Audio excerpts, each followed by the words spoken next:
pense qu'il est quand même utile que je puisse me présenter. Je suis Lefebvre Victor. Franck Choctan m'a choisi comme directeur de campagne. Alors, je reviens de loin. Je reviens de très très très loin. Donc j'étais à Paris, hein, je reviens de Paris.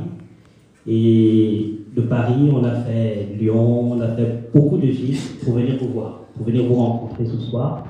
Donc c'est dire que c'était très important, vraiment très important pour nous d'être là avec vous.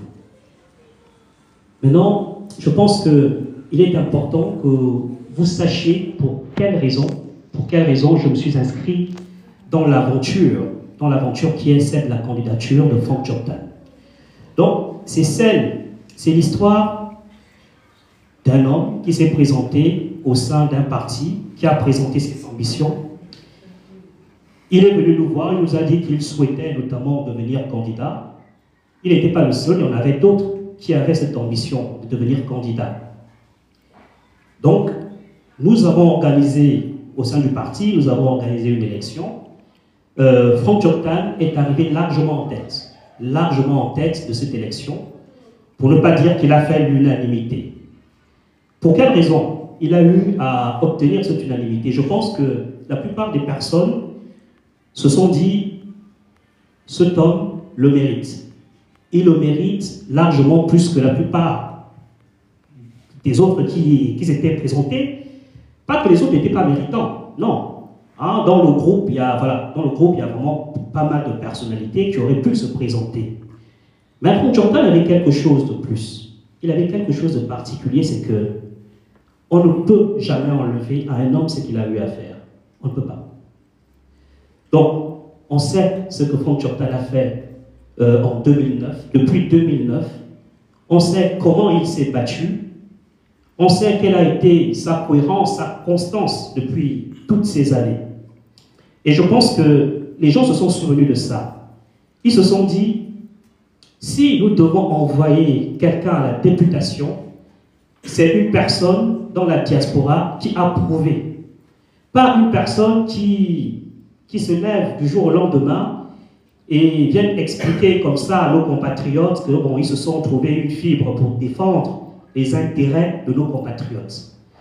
Donc, on s'est dit qu'il fallait une personne qui a ce profil et surtout une personne qui a un discours de sincérité, un langage de sincérité, une personne qui a donné de elle-même, qui a donné de sa jeunesse, qui a donné une partie de sa vie pour ses compatriotes.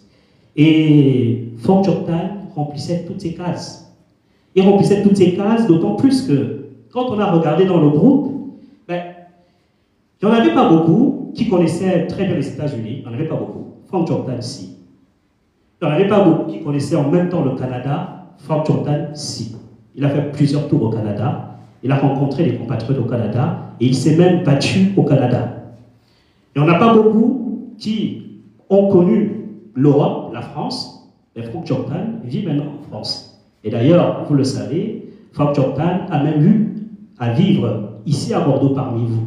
Donc, franchement, c'est une personne qui remplissait énormément de cases. Donc, il connaît les Amériques, il connaît l'Europe, et effectivement, on devra tous aller à la découverte de l'Asie, à la découverte de l'Asie et du Pacifique. Tout ça pour vous dire que ça a été, dès cet instant-là, ça a été la réflexion de tout le monde. On s'est dit, allez, on se lance.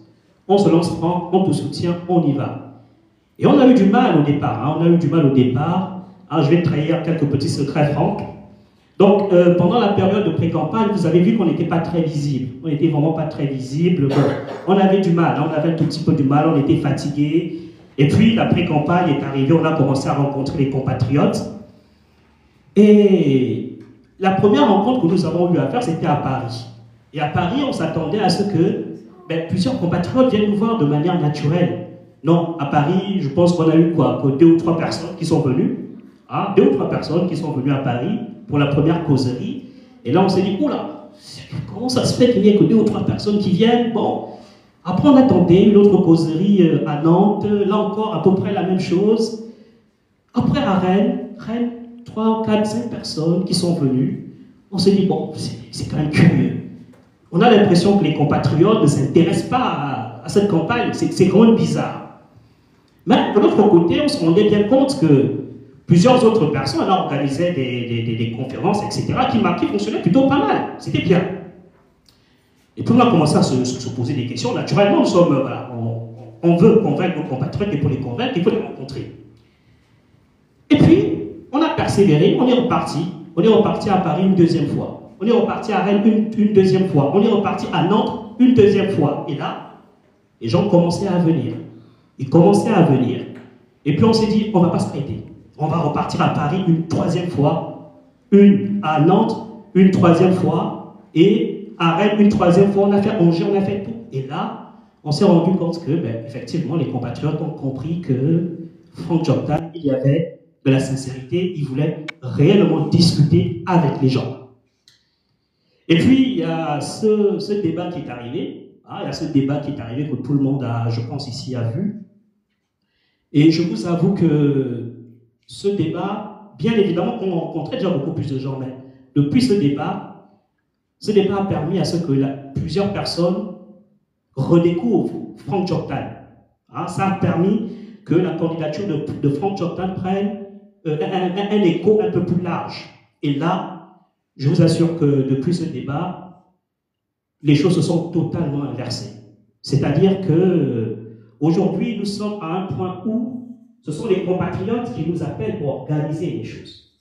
Très concrètement, nous étions à Lyon il y a de cela 3 ou 4 jours, 3 jours, c'est ça? Nous étions à Lyon il y a 3 jours, ce sont les compatriotes qui nous ont appelés. Ils ont tout organisé de A à Z. Nous sommes venus, ça s'est super bien passé. La salle était comble, ça dépassait nos espérances. Il y a même des gens qui étaient debout. Bon, nous avons une particularité, c'est qu'on n'aime pas trop filmer. On n'aime pas trop filmer parce que, bon, on se dit qu'il y a des gens qui n'aiment pas être filmés. Donc, du coup, c'est pas trop notre truc. Donc, la salle était comble et en même temps, on a les compatriotes de Marseille aussi qui nous ont appelés. On s'est dit, mais ça va être compliqué. Mais ce que je ne vous dis pas, c'est qu'entre-temps, on organise de manière régulière des Zooms avec des compatriotes qui sont en Turquie, qui sont en Chine. On a même organisé deux Zooms avec des compatriotes qui sont en Corée. Alors, vous nous direz, mais en Corée, c'est bizarre, on ne vote pas en Corée. On ne vote pas. Ben oui, on a des compatriotes qui sont là-bas, qui sont inscrits sur des listes électorales, mais qui ne peuvent pas voter parce qu'il n'y a pas la possibilité de voter là-bas. Et pourtant, nous avons une ambassade sur place. Ils ne votent pas. Mais nous avons fait nous avons organisé 2 Zooms avec ces compatriotes. Parce que Franck Joktan estimait que ce sont des Gabonais et que ces Gabonais doivent être écoutés, même s'ils ne votent pas. Ce n'est pas que du bétail électoral, c'est des Gabonais. Et on doit les écouter. Et depuis cette conversation avec la Corée, on a compris une chose, et je pense qu'il en parlera lui-même. On a compris qu'il y avait de véritables problèmes administratifs. Et en dehors des problèmes administratifs, chers compatriotes en Corée, ça nous a bouleversés parce qu'on s'est rendu compte que si vous voulez louer une maison en Corée, voilà ce que traverse le compatriote. Pour louer une maison en Corée, on vous demande une garantie de 5 000 €. Vous avez à peu près 80 études, enfin 80 personnes en Corée, 80 à peu près. Il n'y a que 2 ou 3 boursiers. Et tous les autres ne sont pas boursiers. Tous les autres ne sont pas boursiers. Et on vous demande à peu près 5 000 € pour rentrer dans un appartement. Imaginez l'enfer. Je ne vous parle même pas du reste. Voilà les choses que nous avons eu à découvrir. Nous avons eu à découvrir justement en faisant ces zooms. Et puis, de manière progressive, comme je vous l'ai dit, on a avancé dans la campagne. Et alors que la plupart des gens disaient que bon, finalement, on n'irait pas loin dans cette campagne, on se retrouve à un point où, très sincèrement, nous sentons une énergie positive. Nous sentons réellement qu'il y a une énergie positive qui est là. Et d'ailleurs, on m'a dit qu'à Bordeaux, Victor, quand tu vas venir à Bordeaux, on va te casser en deux. On te cassera en deux parce qu'à Bordeaux, c'est des PDGistes. Là-bas, c'est des PDGistes, c'est des UDPistes. Ils ne rigolent pas à Bordeaux, ça a toujours été un fief vraiment un fief du pouvoir. Je leur ai dit attention parce que, oui, vous comptez peut-être sur le passé, Mais je suis désolé, nous sommes aujourd'hui en 2025. Nous sommes avec des réalités qui sont différentes de celles que nous avons connues. Nous sommes effectivement avec un coup d'État qui a eu lieu, avec un président qui a été élu à 94% effectivement, et on a vu qu'à Bordeaux, il a fait un très très beau score, on l'a vu, on est conscient de ça. Mais ce qu'on veut dire, c'est que, entre-temps, beaucoup d'eau a coulé sous les ponts. Entre-temps, on s'est rendu compte que cette dignité qu'on demande, cette dignité qu'on avait promise à la population gabonaise, cette promesse de dignité, elle commence un tout petit peu à faiblir dans l'opinion de nos compatriotes. Quand on casse, quand on brise les maisons de nos compatriotes, je sais qu'il y a forcément au moins une personne dans cette salle qui est concernée de près ou de loin. Ça change la donne. On ne casse pas la maison de quelqu'un comme ça. Même si vous l'avez indemnisé, vous ne cassez pas toute une vie, vous ne brisez pas toute une vie comme ça, même si elle a été indemnisée. Nous vivons en France. On ne vient pas du jour au lendemain avec des pelles, des tractopelles, on casse, non. Même si vous avez été indemnisé, on ne fait pas ça. On ne fait pas ça. Donc, oui, comme je le disais, il y a Line Banier qui est passé par là. Line Banier est passé par là. Donc, nos compatriotes commencent à se poser un certain nombre de questions. Est-ce que nous avons réellement fait le bon choix? Est-ce que nous avons réellement fait le bon choix? Donc, ceux qui disent que Bordeaux, c'est un bastion imprenable, je leur dis attention. Attention. Non, les Gabonais de France sont lucides. Ils ont dit oui, nous apprécions le président Oligui, il nous a libérés. C'est comme ça qu'ils disent. Il nous a libérés. Mais ils font la différence parce que quand la Constitution, on a voté la Constitution, ils ont dit non. La Constitution, on ne veut pas. Mais par contre, ce monsieur, on va le remercier, on lui fait ce petit cadeau. On lui donne la présidence. Mais la Constitution, on ne veut pas la Constitution. Et je suis convaincu que pour les législatives qui arrivent, ça va être pareil. La lucidité des Gabonais de la diaspora à prendre le dessus. Les Gabonais de la diaspora sauront tout ce que j'ai dit à propos de Franck Djoktan, ils sauront le parcours de Franck Djoktan. Parmi tous ceux qui se présentent, ils sauront qui a fait quoi dans cette diaspora. Franck Djoktan n'est pas seul. Il est avec Stéphanie Panodo. À tous deux, ça fait 50 ans, je dis bien cumulé, ça fait 50 ans d'expérience dans la diaspora. Elle est au Canada. 50 ans d'expérience dans la diaspora. Ce n'est pas des plaisantins. Ce sont des personnes qui connaissent. Ce sont des personnes qui se sont battues pour nous. Donc, il y a beaucoup d'eau qui a passé sous le pont. Et maintenant, il y a quelque chose qui est en train de se faire dans le pays. Je sais que certains, vous êtes au courant. Le FMI est là. Le FMI est là. Et oui, si le FMI est là, c'est parce que le Gabon s'est beaucoup endetté. Je vais vous donner un exemple simple pour qu'on puisse comprendre. En 14 ans, les 14 ans d'Ali Bongo, le Gabon est sorti de là avec une dette de 5 000 milliards de francs CFA. 5 000 milliards en 14 ans. 5 000 milliards. C'est énorme, c'est beaucoup d'argent. C'est beaucoup d'argent. En 18 mois, le président Oligui et les gens de la transition ont réussi à produire 3 000 milliards en 18 mois. 3 000 milliards, 18 mois. Imaginez ce que ça donnerait en 14 ans. Et dans les 3 000 milliards, on nous a présenté des travaux. Et voilà ce que nous apprenons, c'est que Ebomaf, le Burkinabé Ebomaf, apparemment, ils ont fait venir 4 000 Burkinabés pour travailler. Voilà. C'est la raison pour laquelle il y a le chômage. Ceux qui ont fait économie dans la salle, ils savent très bien que quand on fait une politique de relance, il est là. Quand on fait une politique de relance, c'est-à-dire quand on injecte de l'argent dans l'économie de manière massive, ce qui se produit, c'est qu'il y a des travaux. Et ces travaux sont censés, justement, créer de l'emploi, sont censés créer une forme de croissance. Mais c'est bizarre. Nos jeunes ne travaillent pas. Il y a beaucoup d'argent, il y a beaucoup de dettes, mais nos jeunes ne travaillent pas. Mais c'est normal. Si on va chercher 4000 Burkinabés, c'est normal qu'on voit des travaux, mais les gens sont au chômage. Donc, chers compatriotes, ce sont des choses que nous aurons l'occasion de revoir parce qu'on vient effectivement pour les législatives, mais on aura l'occasion de discuter de ces choses parce que le FMI arrive.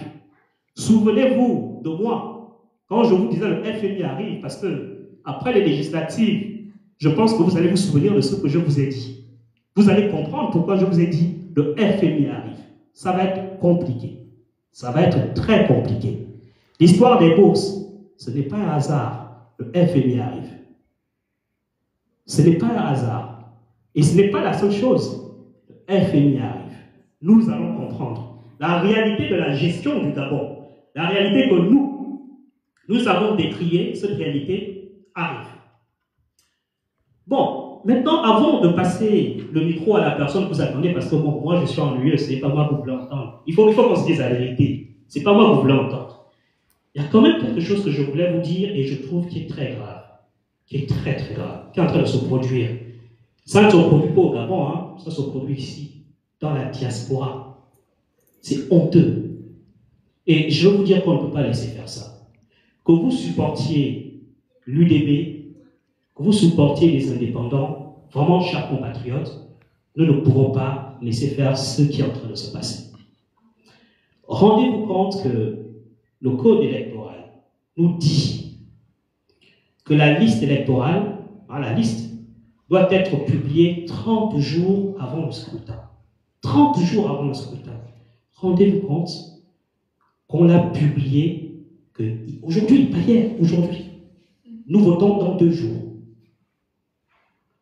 Non, les compatriotes, ce n'est pas digne de nous. On peut aller dans les villages, on peut aller embrouiller les esprits de nos compatriotes qui sont au village. Mais ce n'est pas digne de la diaspora. Ce n'est pas digne. Même si vous êtes supporter de l'UDP, vous devez pouvoir leur dire que ça ne se fait pas. Ça là, ce n'est pas bon. Pas dans la diaspora, c'est trop honteux. Deuxième chose, concernant le code électoral. Je suis le directeur de cabinet de Franck Jordan. Je me dois d'être avec lui. En tout cas, c'est la mission que je me suis donnée. Je vote à Paris. Je me dois d'être avec lui jusqu'au bout. Rendez-vous compte que je n'ai pas pu faire de procuration. Pourquoi je n'ai pas fait de procuration? Parce que jusqu'aujourd'hui, les procurations ne sont pas disponibles. Jusqu'aujourd'hui, vous partez à l'ambassade, on vous dit que les procurations ne sont pas encore disponibles. Jusqu'aujourd'hui. Le vote, c'est samedi. Donc, le directeur de campagne de Franck Jordan, que je suis, ne va peut-être pas voter pour son propre candidat. C'est honteux.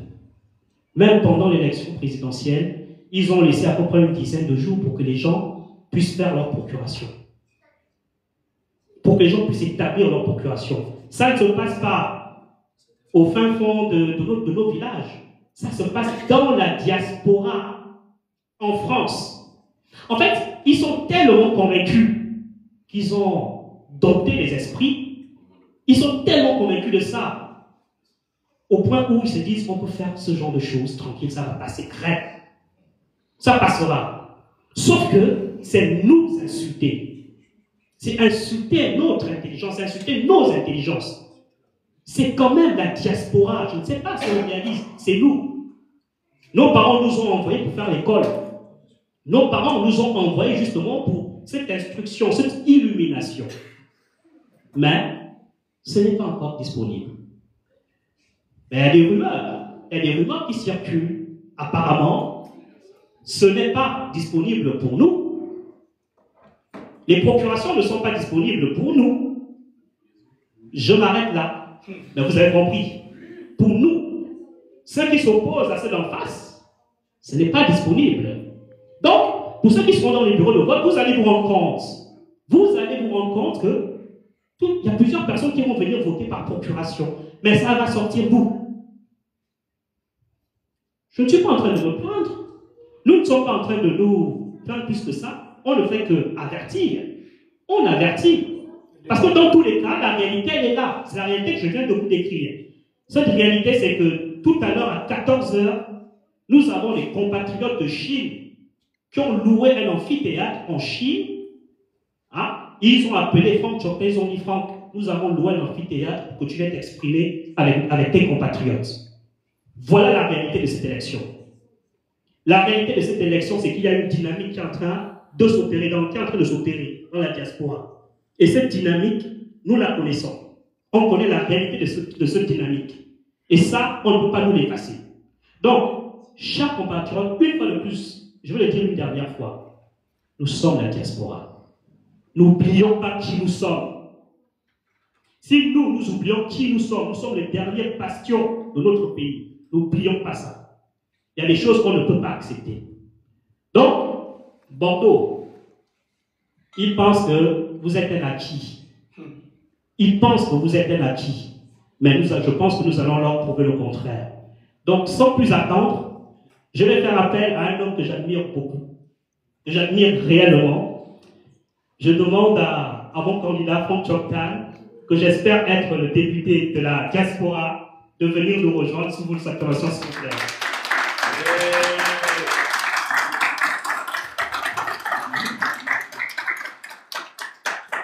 Écoutez, merci beaucoup. Ça fait environ plus d'un mois que maintenant on est en train de parcourir toute la France et que je parle au Gabonais. J'ai perdu environ 6 kilos. Peut-être même 8. Mais ce qui est certain, c'est que je suis heureux d'être ici et de vous voir tous ici nombreux. Il y en a qui me connaissent, il y en a qui ne me connaissent pas. Donc je veux pouvoir vous donner l'opportunité de me connaître. Je m'appelle Franck Chopin. En effet, je suis originaire de Lambaréné, mais j'ai grandi dans la ville économique, c'est-à-dire à Port-Gentil. Et puis à l'âge de 17 ans ou 16 ans, j'ai pris l'avion pour venir en France, pour passer mon bac. Et après le bac, j'ai toujours admiré les États-Unis pour X, Y raison.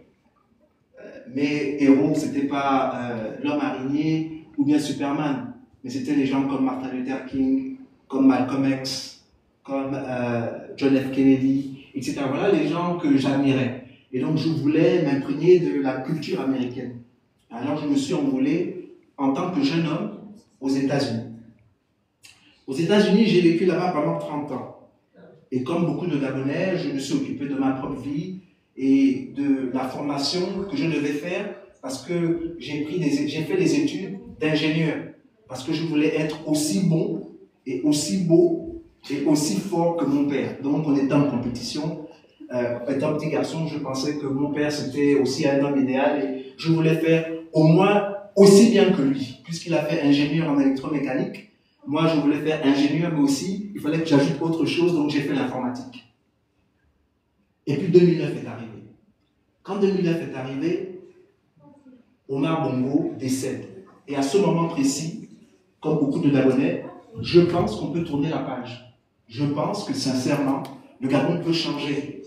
Et nous savons tout ce qui s'est passé. Il y a eu des problèmes avec André Baobam, avec Mamboundou. Ils se sont disputés le pouvoir. Parce que c'était très serré. Et donc c'était difficile de savoir exactement qui a gagné. Mais Ali Bongo a dit que c'est moi qui a gagné. Il a écarté tout le monde et il s'est emparé du pouvoir. Ce qui m'a choqué, et que je n'avais pas pris conscience de ça avant, c'est que j'ai entendu en particulier qu'à Port-Gentil, la ville où j'ai grandi, il y a eu beaucoup de morts et qu'on a même jeté des corps en mer. Ça m'a énormément attristé parce que pour moi, je pensais qu'il était inconcevable que l'on tue des Gabonais ou que l'on martyrise des Gabonais à cause du vote. Je n'arrivais pas à comprendre ça. Pour moi, c'était au-delà de mon entendement. Alors, je suis rentré en résistance, et commencé à dénoncer avec les Landry Annie Washington, avec les Alain Serge Obam, avec les John Nkrumah, avec les Radiel et tout, parce qu'on était aux États-Unis. Il y a d'autres Gabonais avec qui nous nous sommes mis ensemble. Et partout où on pouvait, on dénonçait ce qui se passait au Gabon. 2016 est arrivé. C'était encore beaucoup plus violent que 2009. Parce que cette fois,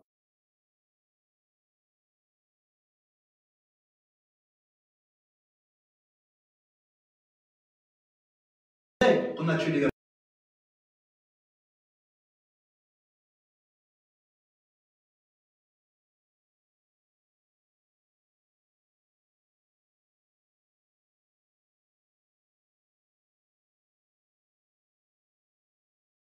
J'ai vu l'horreur dans mon pays comme s'il y avait la guerre, simplement à cause du vote, parce que les Gabonais avaient décidé autre chose, de changer. Ils avaient décidé de voter un autre homme qu'Ali Bongo.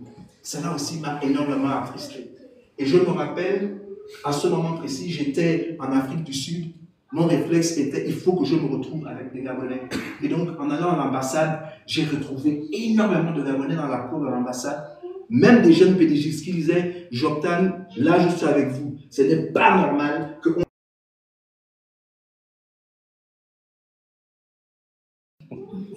Et je me rappelle que je criais au plus profond de mon cœur et je disais que ce n'est pas possible, on ne peut pas.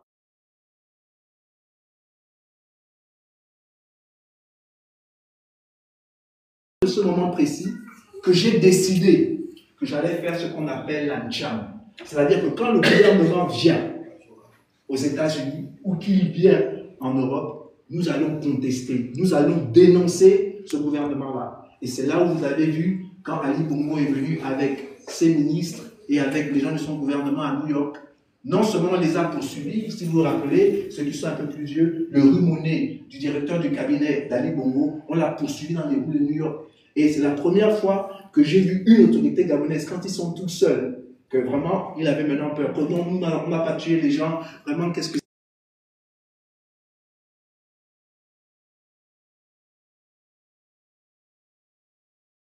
En face, comme ça, de l'autre côté, et lui dire en face ce que l'on pensait. On l'a traité ce jour-là d'assassin.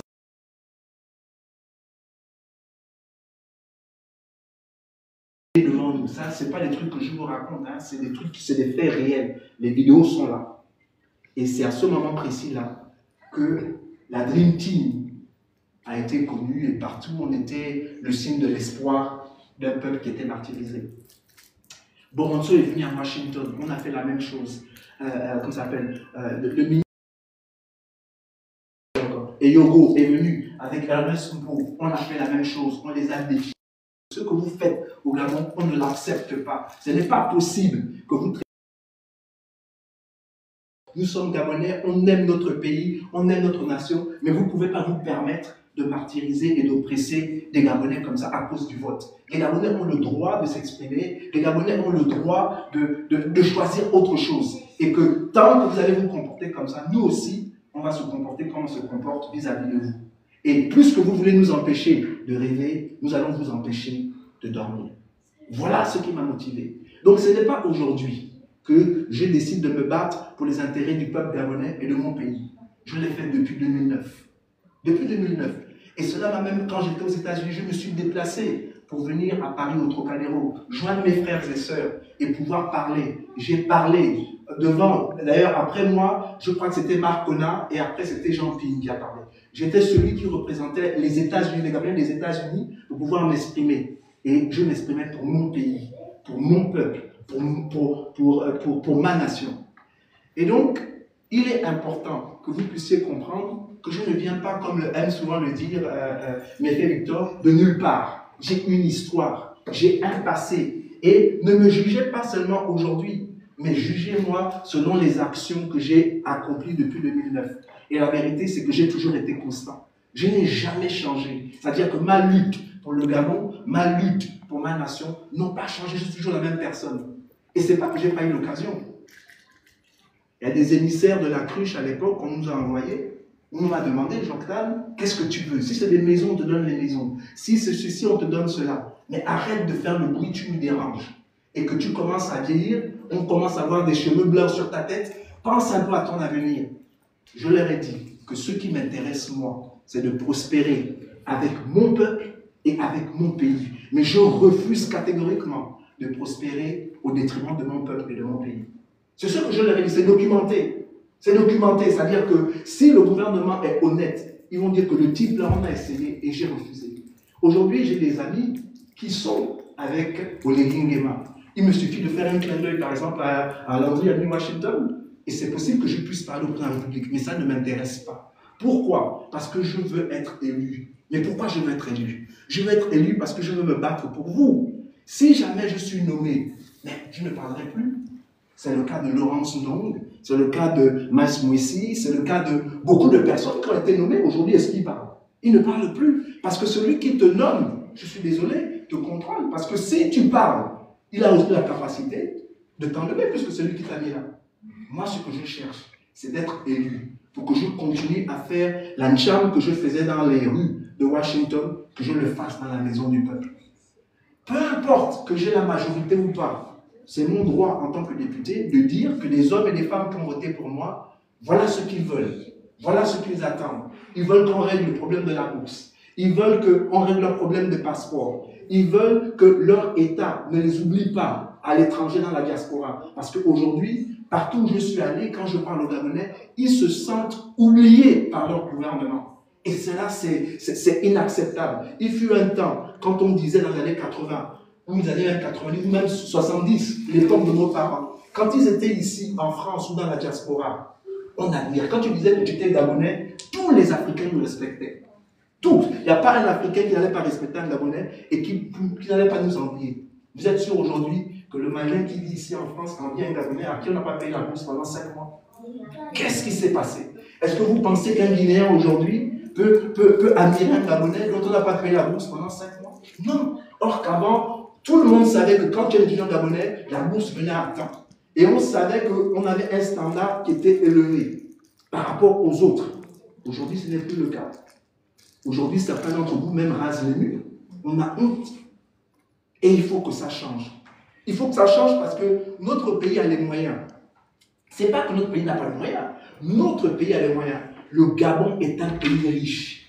Et un pays très riche. Et il est inacceptable que nous vivons aujourd'hui de la manière dont nous vivons. Donc maintenant, je vais aller au vif du sujet, parce que c'est pour ça que je suis ici. Pouvoir décliner un peu mon programme. Et en déclinant mon programme, j'aimerais qu'après, je vais me taire un peu pour pouvoir écouter vos questions et vos doléances pour qu'on puisse avancer ensemble. Le problème de passeport, par exemple, c'est un problème qui est très, très, très important pour la majorité des Gabonais. Pas seulement ici en France, mais dans toute la diaspora. Parce que quand notre passeport est en fin de validité, c'est le parcours du combattant pour pouvoir le mettre à jour. Et ça, ce n'est pas acceptable. C'est-à-dire que, même si on le fait en ligne, il faut qu'on trouve le moyen de payer ce passeport-là. Il faut aussi qu'on trouve quelqu'un au Gabon qui puisse aller le récupérer et que on puisse trouver quelqu'un qui puisse nous l'envoyer là où nous sommes. Vous voyez un peu la complexité? Donc moi, ce que je propose, c'est quoi? C'est qu'au lieu que le passeport soit seulement 5 ans, que l'on puisse proroger le passeport à 10 ans, comme la majorité des pays dans le monde. Aux États-Unis, quand vous faites un passeport, c'est 10 ans. En France, quand vous faites un passeport, c'est 10 ans. Pourquoi je veux que ça soit 10 ans? Ça permettra à un étudiant gabonais qui quitte son pays pour se rendre à l'étranger, pour faire des études, pendant toute la période de ses études, il n'aura aucun problème avec son passeport, puisque c'est un passeport de 10 ans. C'est bien dans son passeport qu'on met son titre de séjour, n'est-ce pas? Ok, donc c'est lié. Donc par conséquent, son passeport sera valable pendant 10 ans, jusqu'à la fin de ses études, il n'aura aucun problème. Donc c'est comme ça que je veux résoudre le problème des passeports. Je me suis aussi rendu compte d'une chose, parce que j'ai parlé à beaucoup de Gabonais, en Corée, en Chine, en Russie, et donc en Turquie, au Brésil, et un peu partout dans la France. Et je me suis rendu compte que le problème que nous avons, c'est que très souvent, quand nous avons besoin de papiers administratifs, tels que certifier nos actes de naissance pour nos enfants, les actes de mariage, c'est aussi le combat du combattant, parce qu'on oblige les gens de Bordeaux, par exemple, de se rendre à Paris. Et quand vous allez à Paris, vous n'êtes même pas sûr qu'on va vous donner ce que vous êtes allé chercher. Ouais, voilà. Et donc ça, c'est un problème. Ça, c'est un problème qui est... Et il faut que ce problème soit résolu. Ce que moi, je propose, c'est que nous ayons des consulats de proximité. Qu'est-ce que ça veut dire? Et je ne dis pas que ça n'existe pas. Hein. Ça a existé, parce que je sais qu'à Bordeaux, par exemple, mon épouse et moi, il n'y a pas très longtemps, on est parti pour, je crois que c'était pour s'enrôler. Moi, pour m'enrôler, etc., pour le NIP, à l'époque à Bordeaux. Ça, c'était un consulat de proximité. C'est-à-dire que le service est venu vers moi. Je vis à Bordeaux, c'est venu à Bordeaux. Donc tous les gens qui vivent à Bordeaux, au lieu d'aller à Paris, je vais rencontrer donc ce service de proximité, je fais tous mes papiers, etc. Ça m'évite d'aller à Paris, de dépenser de l'argent pour prendre le train ou le transport qui coûte cher. En plus, la majorité de nos compatriotes, ce sont des étudiants. Vous ne leur donnez pas la bourse, mais ils doivent encore payer le transport pour se rendre à Paris. Vous voyez un peu que c'est quand même compliqué. Voilà. Maintenant, je sais aussi qu'il y a des Gabonais qui vivent dans des villages. Aussi en France. Ce n'est pas parce qu'on est en France qu'il n'y a pas de villages ici. Il y a des villages ici en France. C'est-à-dire il y a des coins qui sont retirés. Comme par exemple, un que je peux vous citer, c'est Montèche. Quand j'ai épousé mon épouse, on m'a amené dans un endroit et vraiment ça nous a pris énormément de temps où la route était vraiment, c'est-à-dire que tu ne peux rouler que dans un sens. C'est-à-dire que quand une voiture arrive, il faut que tu te bloques un peu de l'autre côté et que voilà. C'était un village en France, l'arrière-pays. Moi, je pense aussi qu'il faudrait que les consulats mobiles, et ce consulat mobile-là devrait aller dans les villages, il y a des Gabonais là-bas, il faudrait qu'on puisse aller là-bas, qu'ils puissent aller là-bas pour pouvoir donner ce service-là aux Gabonais. Les services doivent aller là où sont les Gabonais. Ce n'est pas les Gabonais qui doivent se déplacer là où il y a le service. Vous voyez ce que je veux dire? Voilà ce que j'aimerais pouvoir proposer. Maintenant, l'histoire de la bourse.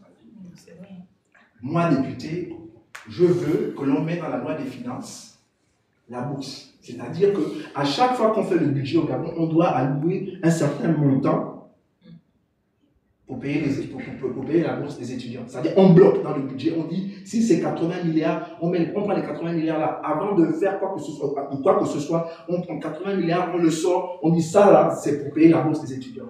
Donc que l'on monte, que l'on descend, la bourse des étudiants doit être payée. Parce qu'il est inacceptable qu'un État responsable envoie les enfants d'autrui à l'étranger et ne leur permettent pas d'avoir un revenu. C'est-à-dire qu'ils sont abandonnés à eux-mêmes et ils sont dans la précarité. Ça, c'est inacceptable. C'est le rôle de l'État de protéger ses enfants partout où les Gabonais sont. Le président Oligui lui-même, quand il a prêté serment face aux Gabonais, il a promis qu'il allait défendre le Gabon et qu'il allait protéger nos intérêts. Ce que je demande en tant que député, c'est que ce qu'il a dit, qu'il accomplisse. Parce que s'il ne le fait pas, il est en violation de notre constitution. Et c'est pour ça que je vais être élu. Si je suis nommé, je ne peux pas dire ça au président de la République. Il va me dire que tu es ici, n'oublie pas que tu es ici à cause de moi. Mais cette fois-ci, je ne serai pas là à cause de lui. Je serai là où je suis à cause de vous. Voilà pourquoi je suis venu ici vous parler. Je ne suis pas là pour accompagner le président de la République. Je suis là pour contrôler l'action du gouvernement. S'il y a quelque chose qui n'est pas bon, il faut que je le dénonce. Et il faut qu'on le corrige. Pour le bien du Gabon et pour le bien du peuple gabonais. En ce qui concerne les entreprises, il y a un truc qui me choque, c'est que je n'arrive pas à comprendre comment il y a des Gabonais qui réussissent à créer une entreprise en France, aux États-Unis, un peu partout dans le monde, mais qu'au Gabon, ils ont du mal à établir ou à reproduire le miracle qu'ils ont accompli en France ou ailleurs. Cette entreprise-là qui a réussi en France, embauche des Gabonais, sans doute, je l'espère, parce que c'est un Gabonais qui est à la tête, embauche des Français, embauche des autres Africains. Mais pourquoi ils n'arrivent pas à faire la même chose au Gabon? S'ils sont capables de faire ça en France, où la compétition est beaucoup plus farouche, vous êtes d'accord avec moi? C'est qu'il y a quelque chose au Gabon qui ne fonctionne pas. Il y a quelque chose au Gabon qui empêche les Gabonais de pouvoir prospérer dans leur propre pays. Et c'est pour ça que moi, je ne suis pas d'accord du fait que l'on veuille moderniser le Gabon. Il faut qu'on fasse plus que moderniser le Gabon. Ce n'est pas transformer le Gabon en Dubaï que les Gabonais veulent. Ce que nous voulons, c'est un développement. Et on ne peut pas faire de développement sans mettre l'humain au centre. On ne peut pas développer le Gabon en mettant à côté les Gabonais. Ce n'est pas possible. Il faut que dans notre développement, le Gabonais soit à l'intérieur. Mon directeur de campagne disait tout à l'heure qu'on a appelé Obomaf pour venir travailler au Gabon. Et Obomaf a fait venir toute sa main-d'œuvre pour travailler. Et c'est pour ça que quand j'appelle au Gabon, on me dit non, Franck, Oligui travaille, il travaille. Si tu viens à Libreville, tu vas voir, on construit ici, on construit là-bas, les choses bougent. Oui, les choses bougent. Mais pas la situation des Gabonais. Si aujourd'hui à Bordeaux, Vous voyez un chantier, je suis désolé, hein, beaucoup de Français vont trouver le boulot. Si aujourd'hui on construit les routes ou on fait des choses dans la rue, c'est la majorité des gens qui vont travailler, c'est des Français. Et donc... De motiver aussi. Comment? De motiver. Motiver qui? Les Français qui sont motivés. Oui, les Français qui sont motivés. C'est-à-dire que le Français qui veut travailler, il va se pointer et il va trouver du travail. On propose d'abord aux Français.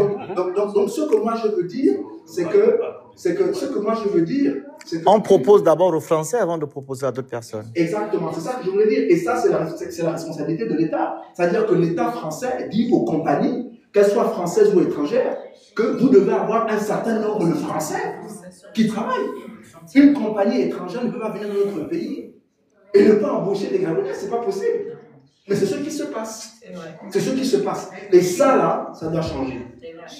Parce que c'est pas bon. Parce qu'il y a un système qui est contre le Gabon et qui est contre nous. Parce que c'est pas normal que le pays se modernise et que les Gabonais vivent toujours dans la précarité. C'est pas normal.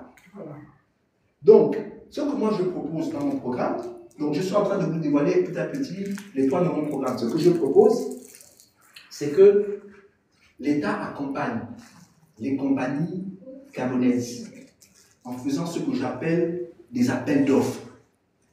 Ce qui aussi nous dérange beaucoup, c'est le gré à gré. C'est-à-dire que le président de la République, aujourd'hui, il se lève et puis il dit, bon, telle personne vient, on va te donner le contrat. Non, parce que c'est l'histoire de Copain et Kosanga. Et ça, c'est pas bon pour nous. Il faut des appels d'offres. C'est-à-dire qu'il y a plusieurs compagnies qui viennent et qui proposent au gouvernement, compagnies gabonaises d'abord, priorité aux compagnies gabonaises, qui viendront au gouvernement et dire, écoute, nous sommes capables de faire ça à tel prix. Une autre compagnie gabonaise vient, nous, on peut faire ça à tel prix. Et il faudra que le gouvernement analyse un peu toutes les propositions et prenne la proposition qui est la meilleure pour eux. Bien entendu, s'il n'y a pas de compagnie gabonaise, je peux comprendre qu'il y a des compagnies étrangères qui viennent. Mais quand ces compagnies étrangères viennent, il faudrait qu'on dise à ces compagnies-là que vous devez embaucher la main-d'œuvre et les ingénieurs et les directeurs, les managers locaux. C'est-à-dire qu'il faut qu'il y ait des Gabonais aussi. C'est-à-dire que vous ne pouvez pas venir comme la Chine le fait aujourd'hui. Justement, je parlais ce matin avec les Gabonais de Chine qui me disaient qu'ils ont des ingénieurs qui sont formés, ils ont des architectes qui sont formés en Chine. Ils n'arrivent pas à comprendre que quand ils repartent au Gabon, ces compagnies chinoises ne leur paraît pas de travailler dans leur propre pays. Pourtant, ils parlent aussi chinois comme les Chinois puisqu'ils ont vécu là-bas. Ils connaissent la culture puisqu'ils ont vécu là-bas. Moi, je pense qu'un État responsable devrait pouvoir dire à ces compagnies chinoises que nous avons tant d'étudiants qui ont étudié chez vous, qui sont ingénieurs aujourd'hui, nous voulons que vous nous en priorité à ces Gabonais-là. Vous voyez ce que je veux dire? Oui. Il est parti, le président de la République est parti aux États-Unis il n'y a pas très longtemps, et là-bas, il a dit à nos frères que les Gabonais ne devraient plus aller aux États-Unis, ils ne devraient plus aller au Canada. Et probablement aussi en France, parce que les Gabonais ne rentrent pas. Bon, je vais d'abord adresser le fait qu'on ne doit plus partir là-bas. Moi, ce que je ne comprends pas, c'est que le président de la République aussi a dit au président américain que venez au Gabon exploiter le manganèse. C'est pas ce qu'il a dit. Voilà. Donc, il invite les compagnies américaines à venir exploiter le manganèse. Très bien. Mais les compagnies américaines, là, quand elles viennent exploiter le manganèse gabonais, vous pensez que s'ils cherchent la main-d'œuvre, leur premier réflexe, c'est quoi? C'est est-ce qu'au Gabon, il y a des gens qui ont étudié dans nos universités? Oui, c'est ça. C'est ça. Est-ce qu'au Gabon, il y a des Gabonais qui sont en mesure de parler anglais couramment, que l'on puisse comprendre, qui connaissent notre culture? Ça va être beaucoup plus facile. Oui. Mais si vous dites que les Gabonais ne doivent plus aller là-bas, donc quand les compagnies américaines vont venir, ils vont embaucher qui? Ils seront obligés de prendre des Américains ou de prendre même d'autres Africains qui ont étudié chez eux et qui connaissent leur technologie. Au Gabon, le président dit qu'il veut le transfert, il veut le transfert de connaissances, le transfert de technologie. Mais le transfert de technologie commence par l'éducation. Il dit qu'il va envoyer nos étudiants au Maroc, et au Sénégal, et au Bénin, et au Ghana. Moi, je n'ai pas de problème avec ça. Mais la vérité, c'est que le Ghana, le Bénin, le Sénégal et le Maroc, eux, ils envoient leurs enfants aux États-Unis. Donc, est-ce que ça veut dire que le président de la République est en train de nous dire qu'il ne veut pas que la jeunesse gabonaise puisse compétir avec d'autres jeunesses? Il nous a prédit. Et ça, c'est très grave. Aujourd'hui, si en Chine, nous avons TikTok, c'est parce qu'il y a eu des Chinois qui sont allés aux États-Unis et qui ont vu Instagram. Je suis désolé. Si aujourd'hui, les Chinois font Temu, c'est parce qu'ils ont vu Amazon aux États-Unis et ils ont copié. C'est-à-dire qu'ils ont envoyé leurs enfants qui se sont mélangés aux Américains, ils ont pris ce qui est bon aux États-Unis et ils ont ramené chez eux. Et non seulement ils ont ramené chez eux, mais l'État chinois les aide aussi à faire les choses là. Hein. C'est-à-dire c'est subventionné par l'État. Ils sont subventionnés par l'État. C'est-à-dire que c'est pour ça qu'aujourd'hui, TikTok n'a pas à rougir devant Instagram ou n'importe quelle application américaine. À un tel point que, aujourd'hui, à cause, comme on dit au Gabon, à cause, les Américains mettent les organes. Parce qu'aujourd'hui, ils veulent boycotter, comment ça s'appelle, ils veulent boycotter les produits chinois. Comme par exemple Huawei. Vous savez, vous avez les téléphones Xiaomi. Les Américains ont décidé, avec les Européens, qu'ils ne doivent plus utiliser Google. Donc, les Chinois ont dit, il n'y a pas de problème, on va créer notre propre application. Mais ils ont créé leur propre application comment? Quand vous regardez l'application des Chinois, quand moi je regarde, moi j'ai l'impression de voir Google. Mais ils ont appris ça où? C'est parce qu'ils ont envoyé des étudiants là-bas qui, eux, ils ont regardé comment ils font, et puis ils sont amenés ça chez eux pour faire autre chose. Aujourd'hui, comment vous appelez ça encore, pour faire les routeurs, les Cisco. Aujourd'hui, Cisco et Huawei sont en compétition. Et aujourd'hui, l'Europe et les Américains veulent bloquer Huawei. Parce que Huawei coûte moins cher. Mais je suis désolé. Cette technologie-là, les Chinois se sont inspirés de ce que les Américains ont fait et ce que les autres ont fait. Pourquoi? Parce que leurs enfants sont allés dans ces pays-là. Aujourd'hui, il y a la Silicon Valley, non, pas seulement aux États-Unis. Hein. Il y a la Silicon Valley en Chine, il y a la Silicon Valley en Côte d'Ivoire. Oui, mais en Côte d'Ivoire, ce sont les Américains qui ont amené ça là-bas. Mais les Chinois, ce n'est pas les Américains qui ont amené ça. Eux-mêmes, ils ont fait leur propre Silicon Valley. En Chine et aussi en Inde, ils ont une Silicon Valley que eux-mêmes, ils ont créée. Et aujourd'hui, de plus en plus, vous avez des ingénieurs indiens, chinois, qui sont allés aux États-Unis et qui ont appris et qui ont décidé de rentrer chez eux. Et c'est eux qui font les grandes compagnies chinoises et indiennes. Vous voyez ce que je veux dire? Oui. Parce qu'ils ont un État responsable qui les aide. Moi, c'est ce que j'aimerais voir aussi au niveau du Gabon. Mais pourquoi? On doit se poser la question, pourquoi ces choses-là ne sont pas faites chez nous? Et je vais oser vous dire pourquoi. Je pense qu'il y a au Gabon ce qu'on appelle une oligarchie. C'est-à-dire que les gens qui contrôlent le Gabon, vous et moi, on ne les connaît pas. Ça peut être des Gabonais, ça peut être aussi des étrangers. Il y a des gens qui ont tenu, qui tiennent notre pays en laisse. Comme par exemple, je prends le risque de dire ce que je dis, mais je le dis parce que je suis un homme libre. Et parce que je suis un homme qui aime la liberté. Et je n'ai pas peur de me battre, surtout quand je me tiens sur la liberté. C'est-à-dire que si ce que je dis est un mensonge, je ne devrais pas peur. Parce que l'épée de la justice menace toujours celui qui est injuste. Mais l'épée de la justice ne peut pas s'abattre sur quelqu'un qui est juste. Donc voilà pourquoi je n'ai pas peur.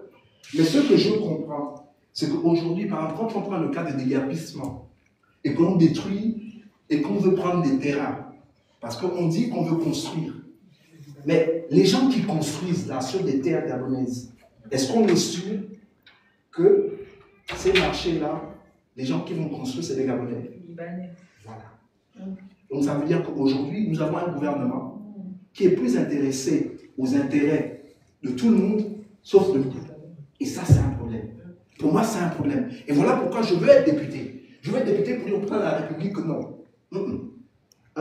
Ce n'est pas tes prérogatives. Tes prérogatives est de protéger le Gabon et le peuple gabonais.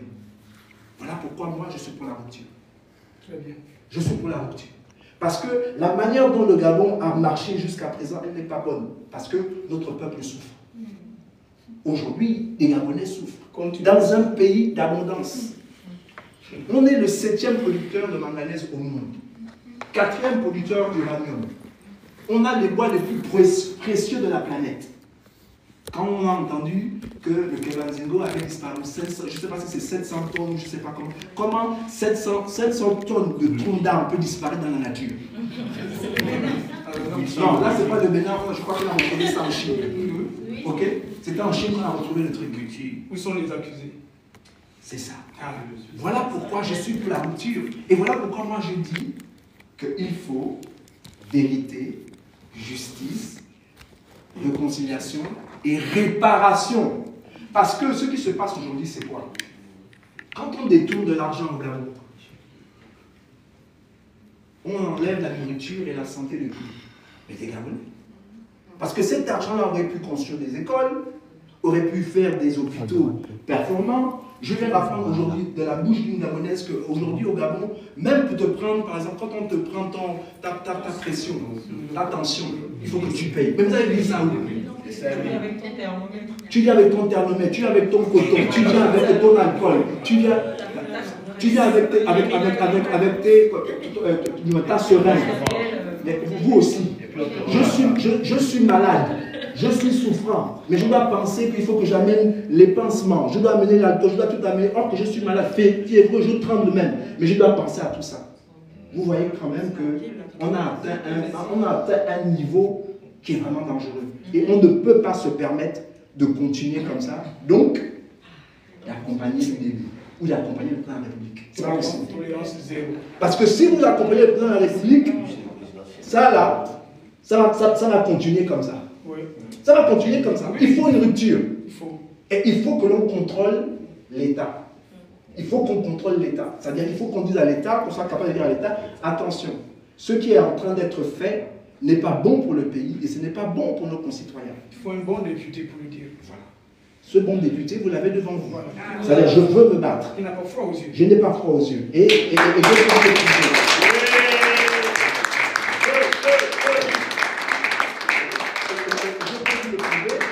Parce que dans le passé, j'ai pu dire à Ibongo ce que je voulais dire. Voilà. Et je l'ai fait. Il faut préparer vos questions. Préparer vos questions. Comme je dis, ce n'est pas aujourd'hui parce qu'il y a une élection législative que je me lève et que je dis ce que je dis. Ça, je le dis depuis 2009, depuis 2016. Je le dis, c'est le langage que j'ai là. Bon, maintenant, je suis peut-être un peu plus lent parce que j'ai vieilli. Je suis peut-être un peu moins virulent parce que j'ai quand même acquis une certaine sagesse. Et aujourd'hui, je veux avoir une posture d'homme d'État. C'est-à-dire quand on est jeune et activiste, il y a des choses que l'on peut dire et que l'on dit d'une certaine manière. À mon âge, il faut que je dise la vérité, certes, mais aussi d'une certaine manière. Je ne peux pas parler comme quelqu'un qui a 30 ans, parce qu'aujourd'hui j'en ai 55. Okay? Donc j'ai acquis la sagesse, donc je peux vraiment m'imposer. Donc voilà un peu des choses que j'aimerais voir. J'aimerais pouvoir chuter en vous disant aussi que moi je pense que l'on doit revoir aussi nos traités avec la France. Parce que souvent, ce qui se passe, c'est qu'on traite les Gabonais selon le droit commun. Et on ne devrait pas. Pourquoi? Parce que le Gabon et la France ont des traités. Je m'explique.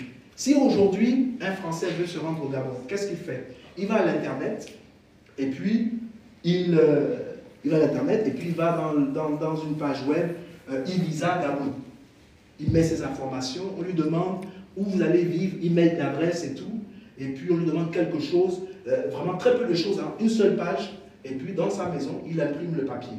De sa maison, hein. Il n'est pas allé au consulat gabonais, il n'est pas allé à l'ambassade du Gabon, dans sa propre maison, dans le confort de chez lui. Il imprime le papier, il prend ce papier-là, et puis il va se rendre à l'aéroport Charles de Gaulle. Là-bas, on lui demande où est le visa, il dit non, je n'ai pas le visa, j'ai le e-visa. La femme regarde, ah ok d'accord, bam bam bam bam, voilà votre ticket, il monte dans l'avion, et puis il atterrit à Libreville, l'aéroport Léon. Après, il va dans les autorités, on regarde, on lui met le tampon, il donne 75 € et il rentre au Gabon. Il rentre au Gabon, oui, sans problème. Maintenant, le Gabonais, il veut venir en France. Il faut qu'il aille au consulat de France. Quand il va au consulat de France, on lui donne un dossier qui est comme ça qu'il doit remplir. On veut savoir, il a combien dans son compte bancaire, il est payé combien, il travaille où, pourquoi il veut venir en France, ceci, cela. Plein de choses qu'on lui demande. Et vous savez quoi? Il paye. Mais on peut lui refuser le visa. Et quand, voilà, hein? C'est ça. Et quand on lui refuse le visa, on ne le rembourse pas. Est-ce que c'est juste? Et tu dois attendre 6 mois avant de le lever. Est-ce que c'est juste? C'est injuste. Voilà pourquoi moi, député, je pense, voilà la réciprocité, qu'il faut qu'on revoie nos traités. Parce que si les Français ont la possibilité de rentrer chez moi, comme je vous ai décrit, le Gabonais devrait pouvoir rentrer en France aussi, comme un Français qui rentre au Gabon.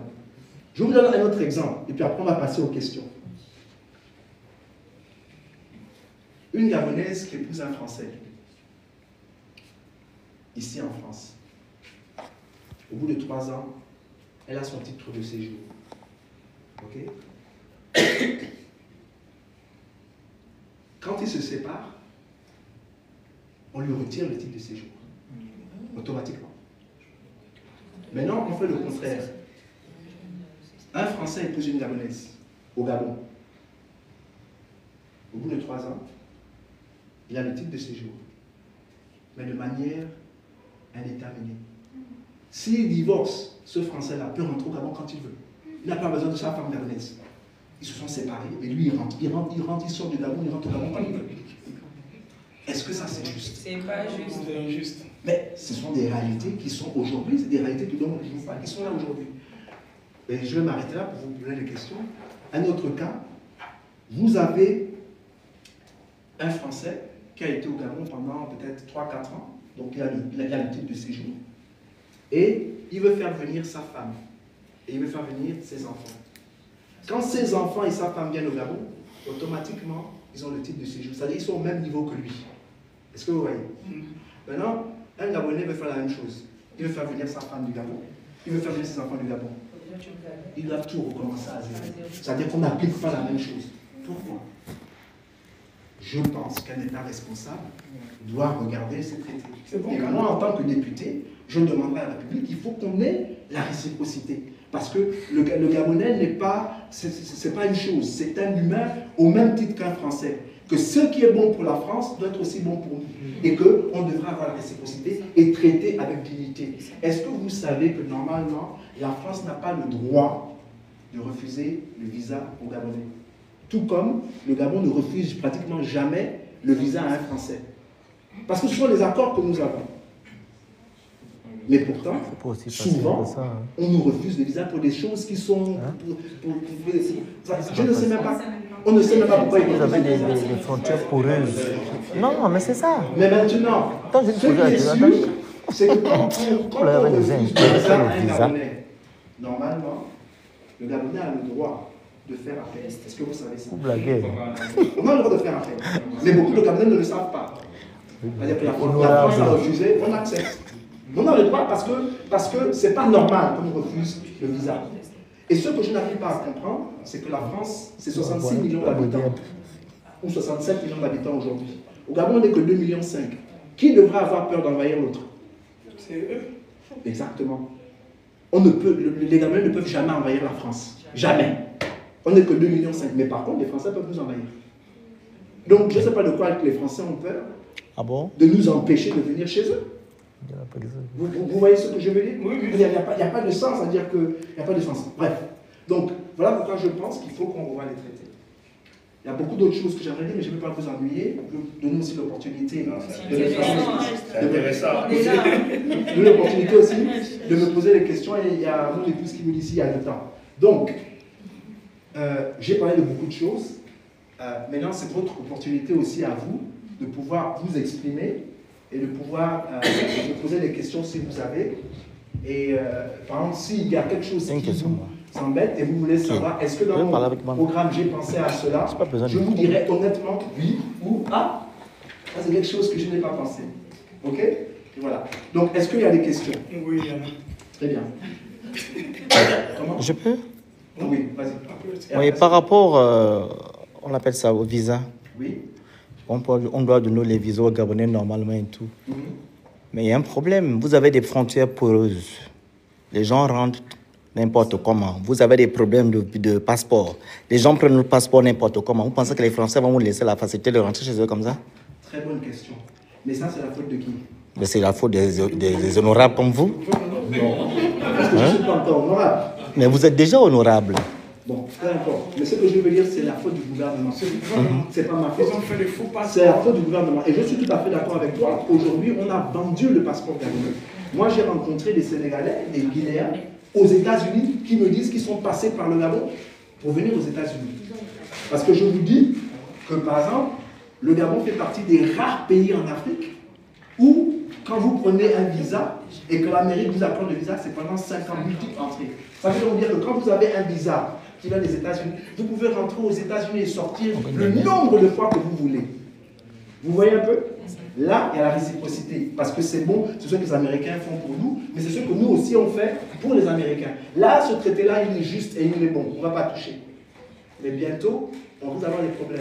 C'est pour ça que l'administration Trump a dit quoi?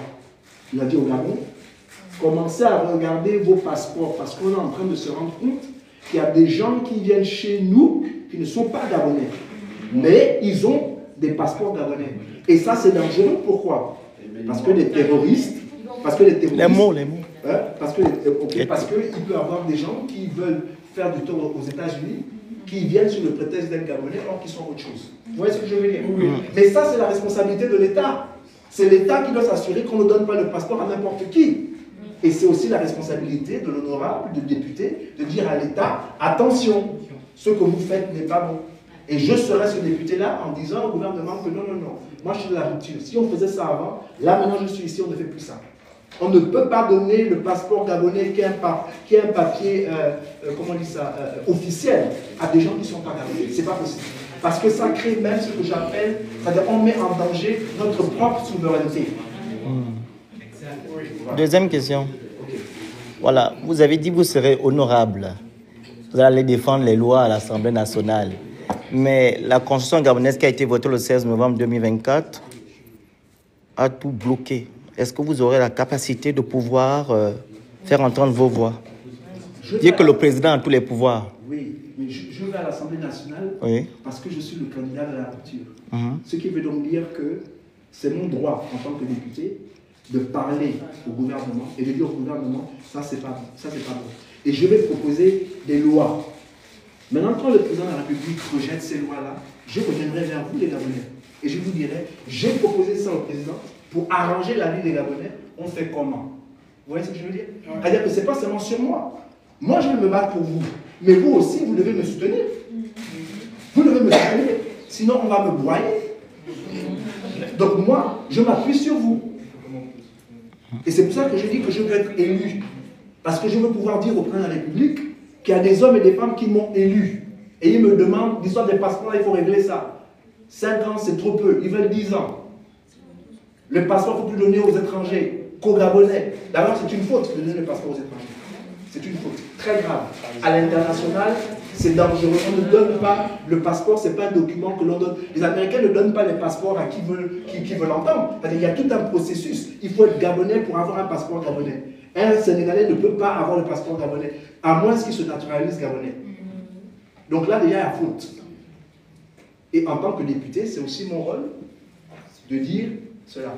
Dans notre constitution, c'est vrai, il y a beaucoup de verrous. Et je suis conscient de cela. Voilà pourquoi je vais être député. Parce que ces verrous-là doivent sauter. Parce que ces verrous ne sont pas bons pour nous. C'est-à-dire que pour moi, en tant que député, je dois me battre pour les intérêts du Gabon et les intérêts du peuple gabonais. Point à la ligne. Il n'y a pas de négociation dans ça. Il n'y a pas de négociation dans ça.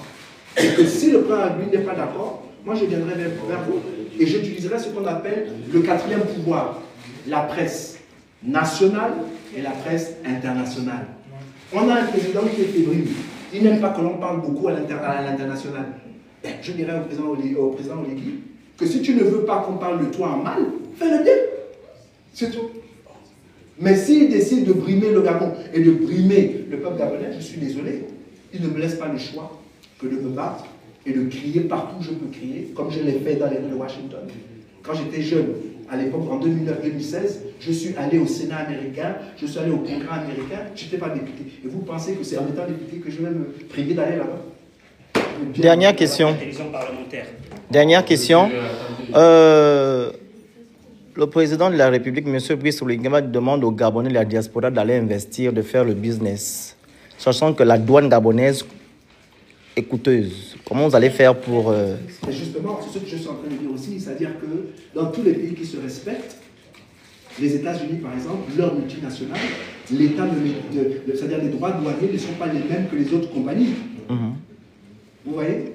C'est-à-dire qu'une compagnie chinoise, japonaise ou allemande qui veut venir travailler par exemple aux États-Unis, je suis désolé, les Américains leur disent, il n'y a pas de problème, vous voulez travailler, vous voulez vendre votre produit chez nous, Il n'y a pas de souci. Venez installer la compagnie là chez nous. Et puis, embaucher des gens chez nous. Si vous voulez avoir le même taux que nous donnons aux Américains. Vous voyez ce que je veux dire? Nous devons faire la même chose. Quel est ce pays-là qui accepte tout le monde et tout le monde vient chez nous faire n'importe quoi, n'importe comment, au détriment du peuple gabonais? Ça aussi, ça doit cesser. Voilà pourquoi je suis le candidat de la rupture. Il y a des mauvaises habitudes que nous avons prises et nous devons arrêter ça. Et on est en train de blâmer les étrangers. Mais je suis désolé, ces étrangers-là qui font les fanfarons de notre pays, ils le font pourquoi? Parce qu'il y a des Gabonais qui leur donnent l'autorité de le faire. Et donc, on a besoin d'un État responsable où il y a des lois qui protègent les intérêts du peuple gabonais. Et moi, en tant que député, je veux me battre pour que la dignité du peuple gabonais soit réellement restaurée, pas seulement dans la bouche, comme on dit au Gabon, mais en fait, dans les faits et dans les actes. J'espère que j'ai répondu à ta question. Merci. Oui, moi, bon, juste une petite, c'est pas une question, mais juste je vais affirmer que le problème, par exemple, du passeport, quand Tuntreman a épousé sa femme camerounaise, Sophie, ils ont fabriqué beaucoup de passeports pour que ces Camerounais-là votent en 2005. Et lorsque Omar Bongo est allé épouser Edith, ils ont produit beaucoup de passeports et ils ont remis aux Congolais pour eux aussi ils votent Omar Bongo. Donc, et c'est comme ça, ça s'est multiplié. Voilà. Oui, ça c'est juste une affirmation. J'ai 56 ans aujourd'hui, j'ai 49 ans de vie au Gabon. Ça fait 7 ans que je suis seulement ici en France.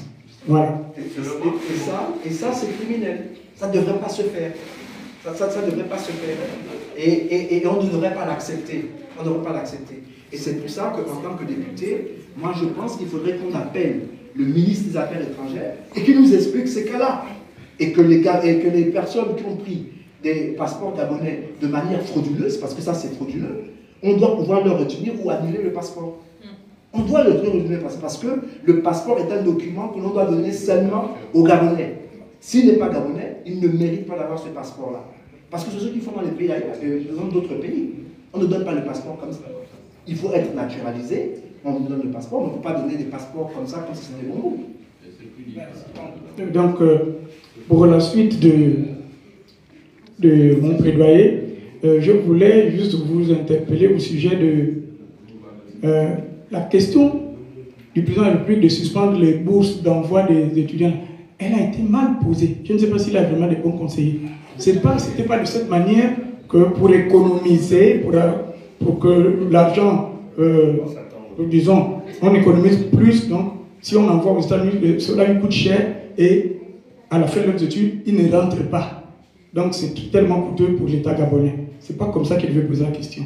Il devait plutôt dire, qu'est-ce qui fait en sorte que ces étudiants-là, après leurs études, ne rentrent plus au pays?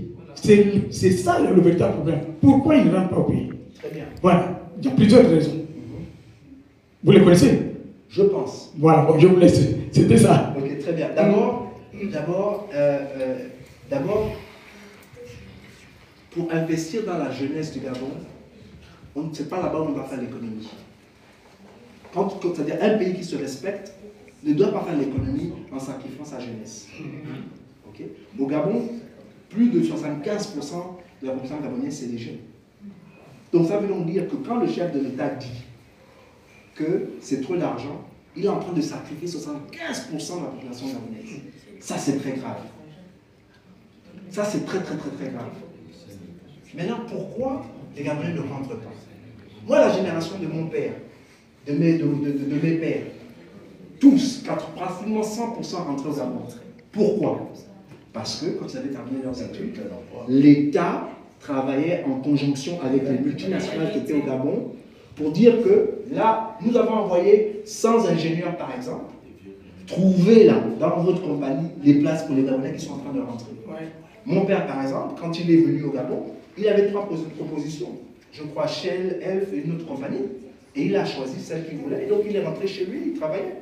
Beaucoup de Gabonais ne rentrent pas. Pourquoi? Parce qu'ils ne veulent pas rentrer et vivre dans les maisons de leurs parents, avec leurs femmes et leurs enfants. Je suis désolé. Et puis, quand l'État gabonais ne paye pas les bourses, vous pensez que les Gabonais qui sont à l'étranger font quoi? Ben, ils se débrouillent. Donc ils trouvent un boulot, et ils commencent à trouver un boulot, ils commencent à financer eux-mêmes leurs propres études, et puis après ils trouvent un bon boulot. Ici en France, ils font des enfants, ils s'installent, ils achètent une maison, etc. Et maintenant vous dites qu'ils doivent rentrer au Gabon où c'est incertain. Est-ce que ça c'est normal? C'est pas normal. Vous les avez abandonnés, pendant 5 mois vous ne leur donnez pas la bourse. Et maintenant ils se débrouillent eux-mêmes, et maintenant vous dites rentrer au Gabon. Mais vous n'êtes même pas capable de leur donner un revenu où vous les avez envoyés à l'étranger. Ces Gabonais ne vont pas rentrer, je suis désolé. Parce qu'eux aussi, ils veulent que leur famille sorte de la précarité. La question aussi que l'on doit se poser, c'est qu'il y a beaucoup de Gabonais qui envoient de l'argent au Gabon, ça on n'en parle pas.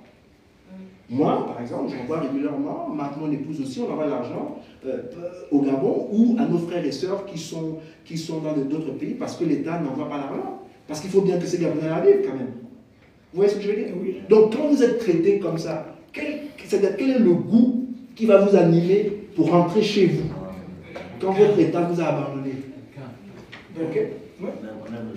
Donc, il faut que l'État crée des conditions, qui crée un environnement où les Gabonais, où les Gabonais ont la possibilité de rentrer. Et moi, je pense que l'État gabonais doit travailler avec les multinationales, les compagnies qui sont au Gabon, et qui disent à ces compagnies-là que chaque année, il y aura des Gabonais qui rentreront et trouver de la place pour eux. Et donc aussi pour les stages. Pour les stages aussi, ces compagnies-là devraient régulièrement ouvrir les stages aux Gabonais qui sont à l'étranger. De temps en temps, ils viennent pour s'acclimater, etc. Mais ça, c'est là aussi la responsabilité de l'État. Puisqu'on vit dans un État où l'État, ce qui l'intéresse, c'est seulement ce qui intéresse l'État, c'est seulement les CSE, des compagnies, c'est-à-dire récolter l'argent des compagnies pour pouvoir engraisser l'État. Or que ce qu'ils devraient faire, c'est de se battre pour que ces multinationales-là puissent embaucher les Gabonais. Ou bien? Donc moi, en tant que député, je demanderais au gouvernement de prendre ses responsabilités et de faire en sorte que l'on embauche les Gabonais. Il n'est pas normal que les compagnies viennent au Gabon et embauchent tout le monde sauf nous. C'est notre pays. Merci Franck. Merci pour cet exposé. Je l'ai trouvé vraiment structuré, clair et précis. Maintenant, j'ai été interpellé par ce qu'a annoncé votre directeur de campagne sur la question, sinon le sujet des BOMAF. Ça m'a fortement interpellé. Quand il dit BOMAF a obtenu le marché et emploie 4000 Burkinabés. Cette question me fait penser également au sujet concernant les Libanais. Vous savez que le président de la République, je pense qu'il disait que les marchés à partir de 150 millions étaient de facto octroyés aux Gabonais. Alors, la question est simple. Il faut quand même se dire qu'aujourd'hui, quand on crée une entreprise au Gabon, puisque vous parlez des BOMAF et des 4000 Burkinabés, les Gabonais se heurtent aussi à une difficulté, c'est que quand je crée une entreprise, il faut que je paye la main-d'œuvre. Il faut que je paye les premières matières, les matières premières pour lancer ma boîte. Je pense, sans le nage de Steve à beaucoup, c'est que ils sont confrontés à ce problème-là. Pourquoi on donne aujourd'hui le marché libanais? Je pense, à mon sens, ils ont le liquide. Ce sont eux, je suis désolé, c'est ce que moi je pense à ça, ce sont eux qui ont l'argent sur moi. La liquidité, c'est la raison pour laquelle j'ai même, il faut qu'on se le dise, je pense, ça n'engage que moi, mais on peut discuter. Il faudra me dire comment vous allez faire ça, parce que pour moi, les Libanais ont la primeur sur le marché ou les étrangers. C'est pareil avec les Chinois. Quand les Chinois arrivent, ils ramènent les Chinois. Il ne faut pas travailler les Gabonais, je suis d'accord avec vous, mais peut-être qu'ils se heurtent à cette difficulté-là. J'ai un marché à 600 milliards de francs CFA. Comment je fais pour avoir la première matière? Comment je fais pour payer la main-d'œuvre?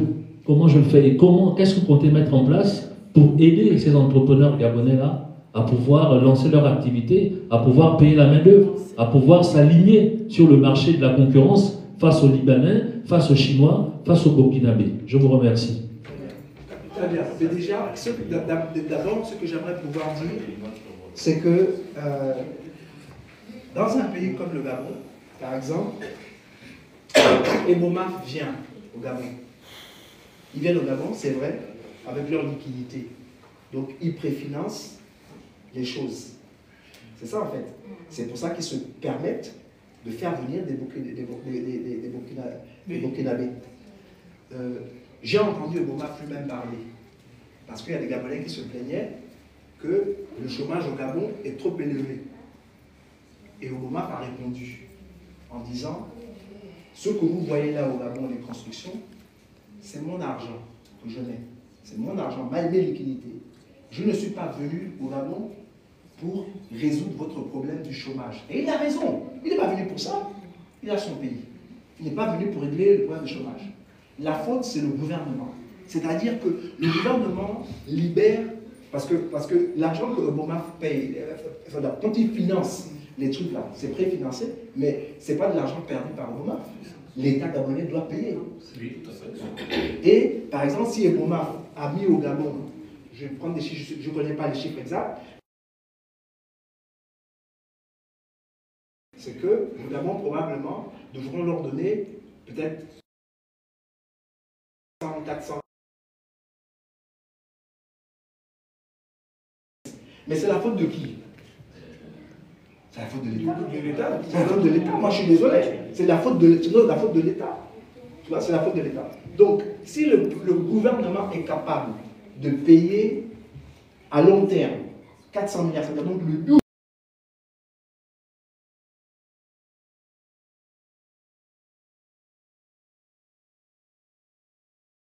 de bonne manière et impose à Eboma qu'on vous donne un contrat de 200 milliards.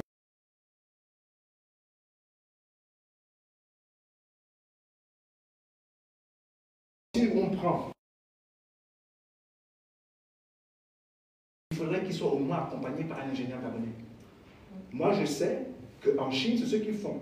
Quand les Américains vont là-bas, quand les Américains ou les Européens, les compagnies européennes vont là-bas, ces pays-là exigent qu'il n'y ait pas de problème. Si le directeur est américain, parce que c'est une compagnie américaine, le directeur adjoint doit être chinois. Ce que la Chine demande. Sinon, vous ne venez pas ici. Vous voyez ce que je veux dire? C'est-à-dire que vous pouvez amener de la main-d'œuvre, mais si vous avez un ouvrier chinois, il faudrait aussi qu'il y ait un autre ouvrier, américain. En fait, ce qu'ils veulent, il faut des doublons. Pour que la personne qui est à côté de l'autre là puisse aussi apprendre le métier. Et qu'à un moment donné, on espère que celui qui a appris du chinois va aussi apprendre d'autres Gabonais, ainsi de suite, ainsi de suite. Il faut qu'on commence quelque part. Vous voyez ce que je veux dire? Mais ça, c'est la responsabilité des États. Je suis désolé. C'est-à-dire qu'il faut une volonté politique. Il faut que les gens qui nous gouvernent comprennent qu'ils sont là pour servir un peuple et se battre aussi pour le bien-être du peuple. Mais maintenant, la raison pour laquelle on permet à ces multinationales de faire ce qu'ils veulent, c'est parce qu'il y a des pots de vin. C'est ça le problème. Le grain égale les pots de vin. Je vous donne un contrat de...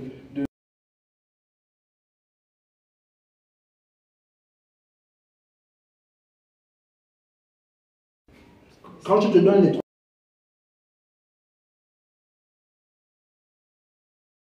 Je fais ce que je veux parce que c'est que tu es voyou. Que dans ton propre pays, tu traites ton propre pays, tu prends l'argent de tous Français, c'est du vol. Vous voyez ce que je veux dire? Oui. Et donc, il faut qu'on en arrête avec ça. Au Gabon, on joue avec l'argent. Et comme a dit mon directeur de campagne, le FMI arrive. Et ça, c'est une certitude. Il est fort possible que notre pays soit sous tutelle. Est-ce que vous le savez? Parce que le Gabon a mal géré son argent. Le Gabon a mal géré son argent, c'est-à-dire que le Gabon a tellement d'argent et c'est tellement mal géré, et que le Gabon est dans le monde, que le FMI et les institutions internationales sont en train de dire que ce qui se passe au Gabon, on risque d'avoir un sérieux problème. Et donc, ils vont commencer à serrer la ceinture. Mais le problème, c'est qu'en serrant la ceinture, c'est le peuple gabonais encore une fois qui va souffrir. C'est pour ça que je n'ai pas peur d'aller à l'Assemblée nationale. Parce que je sais que les verrous vont sauter. Pourquoi ils vont sauter? Parce que c'est naturel. Il faut donner plus de souveraineté aux Gabonais. C'est-à-dire que les Gabonais doivent s'impliquer plus dans le processus, comment dire ça, électoral. Et il doit s'impliquer plus dans la politique de son pays. Et aujourd'hui, on décide trop de choses sans les Gabonais. Tout ce qui est fait pour nous, sans nous, sera toujours contre nous. Il faut que les Gabonais se réapproprient leur pays. Et s'ils ne se réapproprient leur pays, les gens vont décider pour nous, et ce qu'ils vont décider pour nous ne sera jamais bon pour nous. Et ça commence par le vote de la rupture ce samedi 27. Merci. Alors, donc, c'est juste pour dire qu'on va prendre les 3 dernières questions, hein, parce qu'on va bientôt libérer la salle. Il faut quand même qu'on va continuer les discussions voilà, en prenant une petite collation. Néanmoins, je voulais revenir 2 minutes sur la question, rapidement, pour compléter celle de Franck, pour dire que Ebouma, effectivement, les Libanais, ils viennent avec des financements, mais ce ne sont pas des financements ex nihilo. Ce sont des financements qui sont, voilà, qu'eux-mêmes ils ont eu à aller prendre auprès des banques de manière générale. Mais le cas des Libanais, on sait très bien comment ils font. Ah, les Libanais, c'est quelqu'un qui détourne à gauche et qui remet à droite, et puis bon, enfin bref. Donc on sait comment ça se passe. Voilà, donc pour ça, la vérité c'est que les Gabonais, en termes de financement, c'est simple. Hein. On crée une banque, il y a une banque qui a été créée, mais bon, qui ne finance pas grand monde, de ce que j'ai compris. Voilà, il y a une banque qui a été créée au Gabon qui ne finance grand monde. Le problème, c'est qu'on ne finance pas. Nos banques ne financent pas. Et même, il y a des personnes ici dans la diaspora, et même peut-être même pas parmi vous. On a eu le cas d'une femme au Canada qui nous a dit qu'elle avait des fonds. Elle avait son argent, elle voulait aller créer un institut de biologie, quelque chose comme ça. Elle avait son argent, mais devant, il y a eu des problèmes de corruption, etc., etc. Et donc, elle a dû abandonner le projet. Ici, dans la diaspora, il y a des personnes qui peuvent lever des millions pour aller investir. Mais qui, parmi nous, va lever des millions pour aller investir au Gabon? On sait comment ça se passe. C'est compliqué, il y a un problème de confiance. Donc, c'est un peu ça. Merci. Excuse-moi, quand tu as dit ça me fait penser à quelque chose aussi. Je crois que c'était la semaine dernière, j'étais en train de discuter avec des compatriotes. Et donc, c'était un Gabonais qui vit ici en France et qui voulait acheter une maison au Gabon. Et donc, il est allé à la banque pour demander donc un prêt. Et la banque lui a dit carrément, hein, dommage pour vous. Il a dit pourquoi? Parce que vous êtes Gabonais. Si vous étiez Sénégalais, on allait vous prêter l'argent. Mais parce que c'est le Gabon, non. Ça veut dire quelque chose. Ça veut donc dire que... Non, non, en France. C'est-à-dire un Gabonais qui vit en France, qui voulait prendre, parce que tu peux, je ne le savais pas, mais apparemment tu peux demander, si tu travailles en France, bien entendu, donc ils connaissent ton salaire, que tu peux investir dans n'importe où dans le monde, parce qu'ils savent où ils vont attraper leur argent, puisque tu travailles ici. Okay? Mais le problème, c'est que la banque a dit, dommage, parce que c'est le Gabon. Mais si c'était le Sénégal, on allait débloquer les fonds. Ça veut donc dire que dans notre pays, il y a un sérieux problème avec l'argent. Vous voyez ce que je veux dire? Et donc cela doit changer. Merci. Bonsoir tout le monde. D'abord, merci aux candidats d'être venus nous voir ici à Bordeaux. Et effectivement, au début de votre propos, vous avez dit que vous êtes cohérent depuis 2009, et honnêtement, je voulais souligner cet aspect-là, parce qu'on a quand même 26 candidats, députés pour la diaspora, 26 candidats. Je ne sais pas s'il y a d'autres circonscriptions au Gabon qui ont autant de candidats. Tout le monde veut être député de la diaspora, 26. Mais c'est vrai qu'en termes de parcours politique, en termes de cohérence politique, honnêtement, je pense que vous êtes le candidat le plus cohérent. Ça, il ne faut pas vous l'enlever. Au moins ça, on doit vous donner ce mérite-là, et je voulais le souligner, et c'était très important de le dire parce que vous n'avez jamais trahi vos convictions et vous n'avez jamais corrompu vos idées. Donc voilà. En tout cas, jusqu'aujourd'hui, parce que à partir de samedi, on ne sait pas ce qui va se passer. Donc voilà.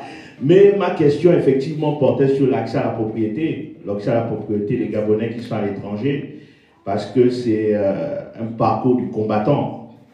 Nous qui travaillons ici en France depuis bientôt des années, qui avons décidé d'investir sur nous-mêmes et d'accéder à la propriété au Gabon, nous que nos parents n'ont pas laissé les terrains, et voilà, et on aimerait bien justement acheter des terrains, acheter des maisons. Bon, on entend le président venu ici, nous a dit il y a des mécanismes, il y a plein de choses.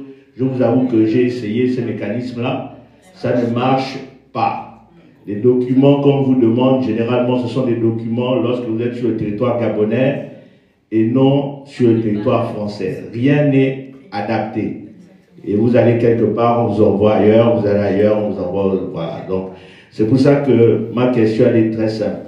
Concrètement, parce que je vois que vous maîtrisez parfaitement votre sujet, on sent que vous êtes dedans depuis 2009 et depuis bien longtemps, depuis votre jeunesse. Ça, c'est bien beau, mais concrètement, moi, demain, je me lève, j'ai envie d'acheter un terrain pour construire ma maison.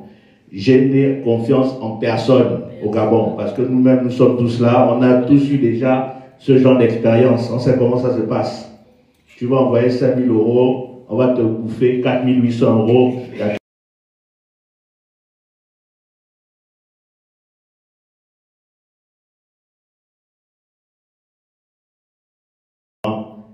À partir de, je pense, dans 3 semaines, puisqu'il y a 2 tours, en tout cas si vous remportez au premier tour, mais dans 3 semaines, qu'est-ce que vous allez faire pour moi qui souhaite commencer à construire la maison avec le peu d'économie? Merci.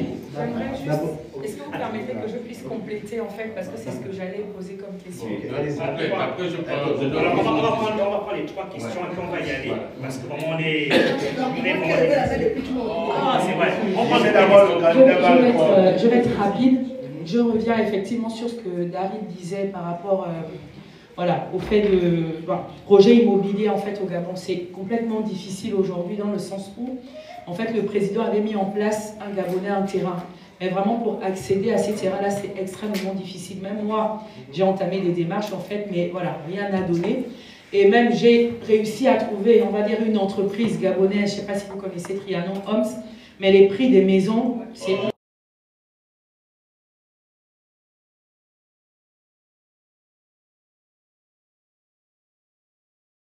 Pour un Gabonais lambda, et même pour un Gabonais qui vient à la diaspora, en fait, pour pouvoir financer, ça on va te demander, je ne sais pas combien de... trouve cet argent concrètement, en fait. Moi, j'ai vu qu'en Côte d'Ivoire, il y avait par exemple des programmes qui avaient été...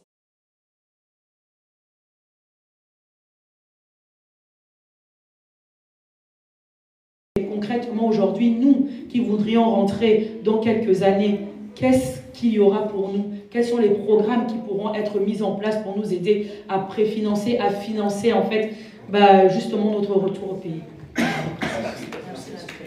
Alors, excusez-moi, vraiment, il nous reste à peine 10 minutes. Non, mais dans 10 minutes, on va nous chasser. Donc, ce que je propose, c'est quoi? C'est que qu'on commence effectivement à s'acheminer vers le petit cocktail qui a été prévu.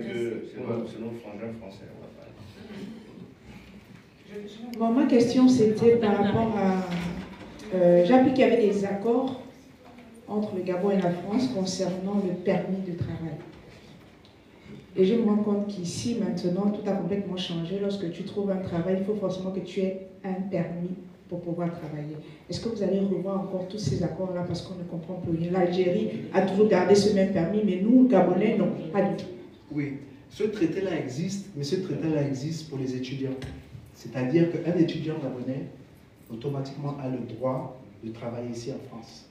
Et un étudiant gabonais qui travaille ici en France et qui, par exemple, pour X ou Y raison, perd son boulot, il a droit au chômage ici en France. Il n'y a pas beaucoup d'Africains qui ont la possibilité de faire ça. Mais nous, les Gabonais, on a la possibilité de le faire. Mais beaucoup de Gabonais ne le savent pas.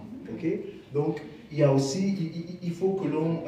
c'est pour ça que dans mon programme, je veux avoir un guichet. C'est-à-dire un guichet et un endroit où les Gabonais peuvent aller et avoir des informations.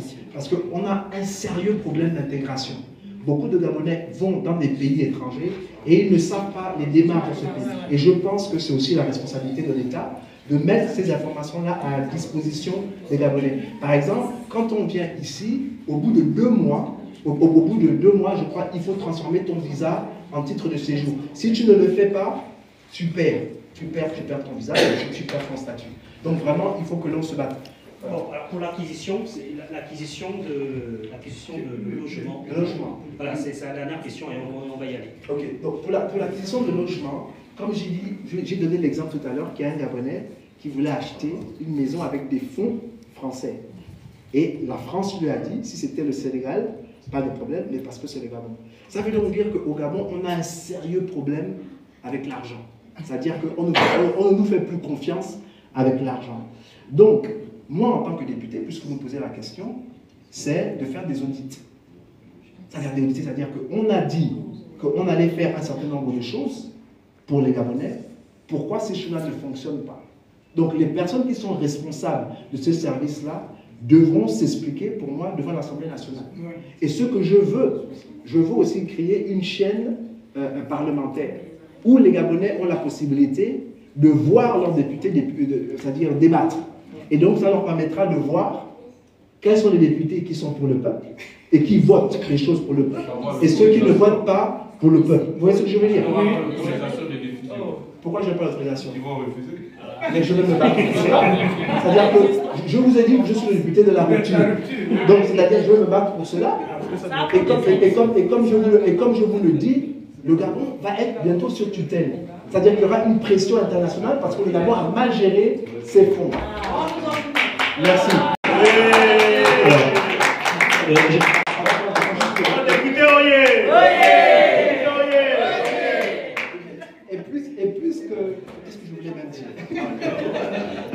Puisque tu as le projet de faire en sorte que les Gabonais puissent créer leur compte bancaire depuis la France, qu'on puisse créer le compte bancaire, je pense que c'est peut-être un élément qui pourrait éventuellement permettre à ce qu'on puisse accéder un peu plus facilement. On peut créer son compte.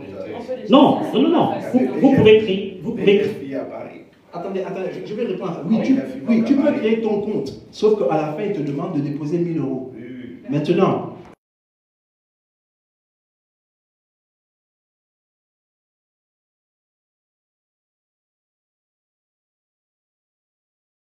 mais ce que je voulais dire comme je disais, le Gabon risque d'être sur tutelle. Ce qui veut donc dire que la tutelle internationale va commencer à serrer. Et donc, le gouvernement devra faire des concessions. Je vais en profiter pour leur dire, écoutez, déjà, on vous accule à l'international. Vous voulez ici aussi que dans la maison du peuple, on vous accule. Et puis moi, je compte aussi sur le peuple. C'est-à-dire qu'aujourd'hui, et je ne dis pas que ce que je veux, c'est que les Gabonais fassent comme les jeunes qui ont fait au Népal. C'est pas ce que je suis en train. Il ne faut pas dire que voilà, j'obtiens la vie que la jeunesse va se lever et puis renverser. C'est pas ce que je dis. Mais ce que je dis, c'est qu'il faut que nos gouvernements ou le gouvernement commence à craindre le Gabonais. Parce qu'en ce moment, nous sommes trop dociles. Vous voyez ce que je veux dire? Oui. Parce que le Gabon, c'est aussi notre pays. C'est aussi notre pays. Et donc, il n'est pas normal que l'on nous marginalise, qu'on nous piétine, que l'on nous chosifie. Comme dirait un autre compatriote de l'époque, Kamonyondo, qu'on nous zombifie. C'est pas normal. C'est-à-dire que je pense qu'il faut qu'on ait un sursaut patriotique et que, ensemble, parce que si vous le faites seul, on va vous broyer, ça c'est sûr. On va vous broyer. Mais ensemble, on peut être une force. Oui. Parce qu'il n'y a rien qui peut arrêter un peuple souverain. Je suis désolé, hein. Aux États-Unis, il y a eu aussi beaucoup de problèmes. Beaucoup de problèmes. On connaît tous l'histoire, les Noirs américains ont souffert. Il y a eu les Malcolm X, ils se sont levés. Et je suis désolé, les Noirs américains ne représentent que 15% de la population américaine. Donc ils sont en minorité. Mais malgré ça, ils ont dit que l'échelle là que vous avez mis là, on ne veut plus. Vous pouvez monter. Sont tombées. Donc à un moment donné, il faut que les Gabonais disent attention, c'est notre pays, c'est notre argent, c'est notre pétrole, c'est notre bois, etc. On ne peut pas continuer à vivre comme vous nous forcez de vivre. Que ce qu'on demande à l'État, c'est de prendre ses responsabilités. Ouais. Moi, en tant que député, je me battrai pour vous. Mais je vous dis la vérité, hein. Si vous m'abandonnez, on va me broyer. On va me broyer, parce que je suis tout seul. Mais si vous êtes là, je pourrais dire, écoutez, avant de me faire du mal, de me broyer là, à Bordeaux, il y a des gens qui m'ont dit de faire ça. À Rennes, aux États-Unis, en Chine, en Corée, voilà, il y a des Gabonais qui m'ont donné de faire ça. Et en plus, il y a des Gabonais même au Gabon qui veulent ça. Donc avant de me broyer, réfléchissez. Mais maintenant, si je leur dis ça, et puis que je demande aux gens, derrière moi, il n'y a personne, ils vont dire que regarde, Jordan est en train de parler, les Gabonais même ne sont pas derrière lui. Et ils vont me broyer. Et donc c'est ça. Si réellement on veut que les choses changent, il faut que le peuple aussi s'exprime et dise ce qu'il propose, c'est bon pour nous. Et donc, nous voulons et nous demandons que le gouvernement nous traite d'une meilleure manière. Si on ne le fait pas, on ne s'en sortira pas. Nos enfants auront le même discours. Il y aura encore un autre petit Franck Jordan qui va venir devant des petits vous pour dire la même chose que je suis en train de dire. Mais il faut que les choses changent. Il faut la rupture. Et la rupture ne se fait pas seule. Elle se fait avec des hommes et des femmes qui sont courageux et qui défient ce qui est établi. Très bien.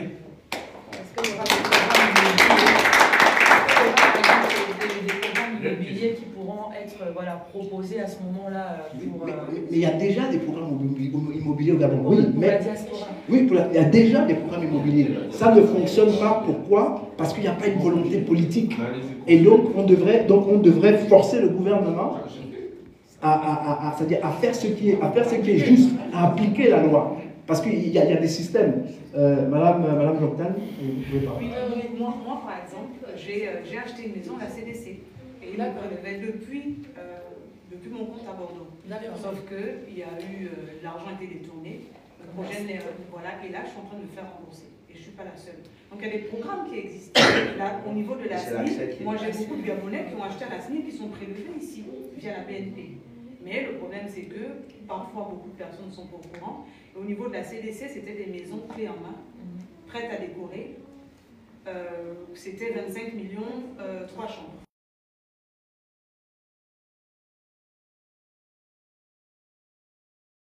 Non, si. C'est-à-dire que moi, ma mère, elle a pris le dossier, je l'ai complété et il me prélevait ici. Après, c'est ce que je veux dire. Il me prélevait ici. Donc, on avait 200 pour payer l'apport. C'est un programme.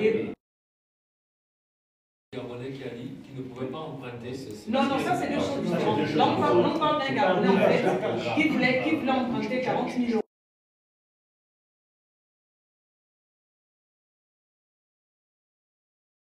De risque, on ne va pas vous prêter. Mais là,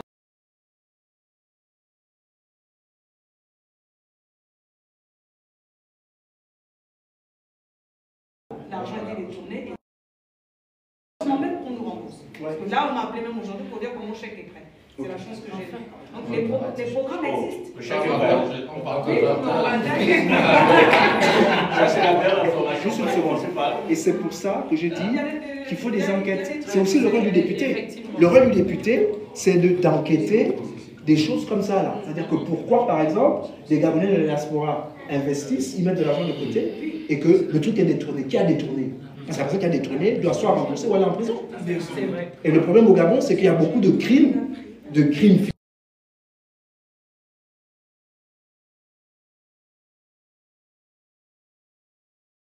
la rupture. Bonsoir tout le monde. Moi, j'aimerais savoir, une fois élu, quelles sont les lois principales que vous allez proposer à l'Assemblée nationale? Les premières. Merci. Déjà. Une autre encore. Attendez, si vous posez beaucoup de questions en même temps, je risque d'oublier sa question. Donc, juste après elle, ok. Je n'ai plus 30 ans. Qu'est-ce que je voulais dire? Oui. Donc, quelle est la loi? Il y a beaucoup. La loi qui me vient en tête plutôt, en ce moment, c'est, par exemple, je veux que ça devienne criminel. Il faut qu'on inclue un budget pour la bourse. C'est-à-dire que pour moi, il est inconcevable, ça c'est rapide pour régler les droits, il est inconcevable qu'on envoie des enfants du Gabon à l'étranger et qu'on ne paye pas leur bourse. C'est leur seul revenu. Pour moi, c'est criminel. Et je veux donc, dès qu'on fait le budget du Gabon, que l'on met déjà de côté aussi de l'argent pour les étudiants pour l'année, pour que les étudiants, plus jamais, leur bourse ne soit pas payée. Voilà, c'est ce que je veux. Ça, c'est la première loi qui me voit en tête. L'autre chose aussi, c'est qu'il y a beaucoup de scandales financiers au Gabon. Il faut une loi qui fait peur quand quelqu'un veut détourner de l'argent 2 fois. Tu vois ce que je veux dire? Donc, c'est-à-dire que détourner de l'argent au Gabon, même si on le dit de la bouche, que c'est un crime, il faut un mécanisme qui nous permet de punir les gens qui détournent de l'argent. Parce qu'aujourd'hui, les gens... Le pays ne peut pas avancer quand on fait ça. Parce que quand vous détournez de l'argent, vous empêchez à un Gabonais de s'éduquer, vous empêchez à un Gabonais de se soigner, vous empêchez à un Gabonais de s'épanouir. Vous voyez ce que je veux dire? Et le problème du Gabon aujourd'hui, c'est qu'il n'y a pas de transparence, point de vue finance. Et moi, je pense qu'en tant que député, les députés devraient appeler le gouvernement. Et quelquefois, quand ce n'est pas clair, quand c'est opaque, le gouvernement doit s'expliquer. Pas en cachette avec les députés. Cela doit être télévisé. Les Gabonais ont besoin de savoir ce qui se passe. Parce que vous payez des impôts, okay, vous soutenez un gouvernement, vous avez besoin de savoir si le gouvernement travaille pour vous. Et il travaille bien pour vous. Donc, voilà quelques lois qui me viennent en tête. Moi, je ne suis pas juriste. Donc, ce qui est sûr, c'est qu'une fois que je suis élu député, je vais m'entourer des juristes les plus brillants de notre pays pour pouvoir penser comment on peut c'est-à-dire corriger certaines choses, protéger les intérêts du peuple gabonais et protéger les intérêts du Gabon. Moi, c'est ce qui me motive. Voilà. Alors, bonsoir à tous. Souvent, on observe les candidats proches de la population pendant les élections, et puis après, on n'a plus accès à eux pour pouvoir, comme vous disiez tout à l'heure, peut-être proposer des lois, parce que vous êtes nos représentants auprès de l'Assemblée nationale. Votre siège est étendu sur plusieurs continents. Comment est-ce que vous comptez garder le contact avec tous vos électeurs après le mandat? C'est une très bonne question. Comme j'ai dit, si je veux réussir, c'est dans mon intérêt de rester en contact avec vous, parce que vous êtes ma force. Vous voyez ce que je veux dire? Si je vous abandonne, je serai livré. Ouais. Si je vous abandonne et je me livre, je serai broyé. Donc c'est dans mon intérêt d'être en contact avec vous. Et puis c'est aussi dans mon intérêt de vous faire part de mes succès. Vous m'avez dit, il y a tel ou tel problème, à l'Assemblée nationale, nous avons fait telle ou telle chose. Est-ce que vous sentez à vos niveaux l'effet de ce que nous avons établi? Vous voyez ce que je veux dire? Donc, le contact qu'on aura. J'ai une, comment dire, c'est pour ça que j'ai utilisé ma suppléante et aux États-Unis. Parce qu'aux États-Unis, elle est au Canada. Donc, pour les Amériques, c'est couvert.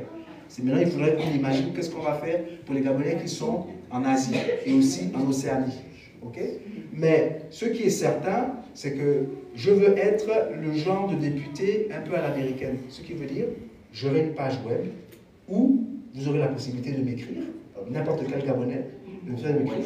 Je ne dis pas que je vais lire tous vos messages, parce que sinon je ne pourrais pas vivre, mais il y aura quelqu'un qui sera dédié à lire ces messages-là. Et si ces messages, il y a plusieurs messages qui reviennent, c'est la même problématique, il faudrait qu'on me remonte ce cas-là. Et ce cas-là, il faudrait qu'on le traite. C'est-à-dire que si je ne sais pas moi, il y a 1000 Gabonais qui me parlent de la même chose dans la diaspora, ça veut dire que c'est un problème. Tu vois? Mais maintenant, s'il y a un seul Gabonais qui me parle d'un problème, je ne veux pas dire que je ne vais pas regarder, mais c'est possible que mon staff ne me le remonte pas.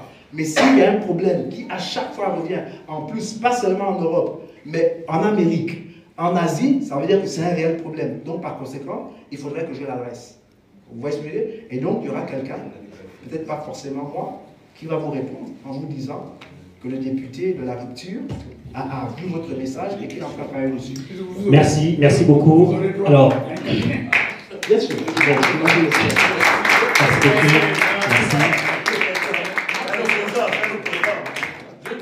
Bon, alors, ça va être la dernière question.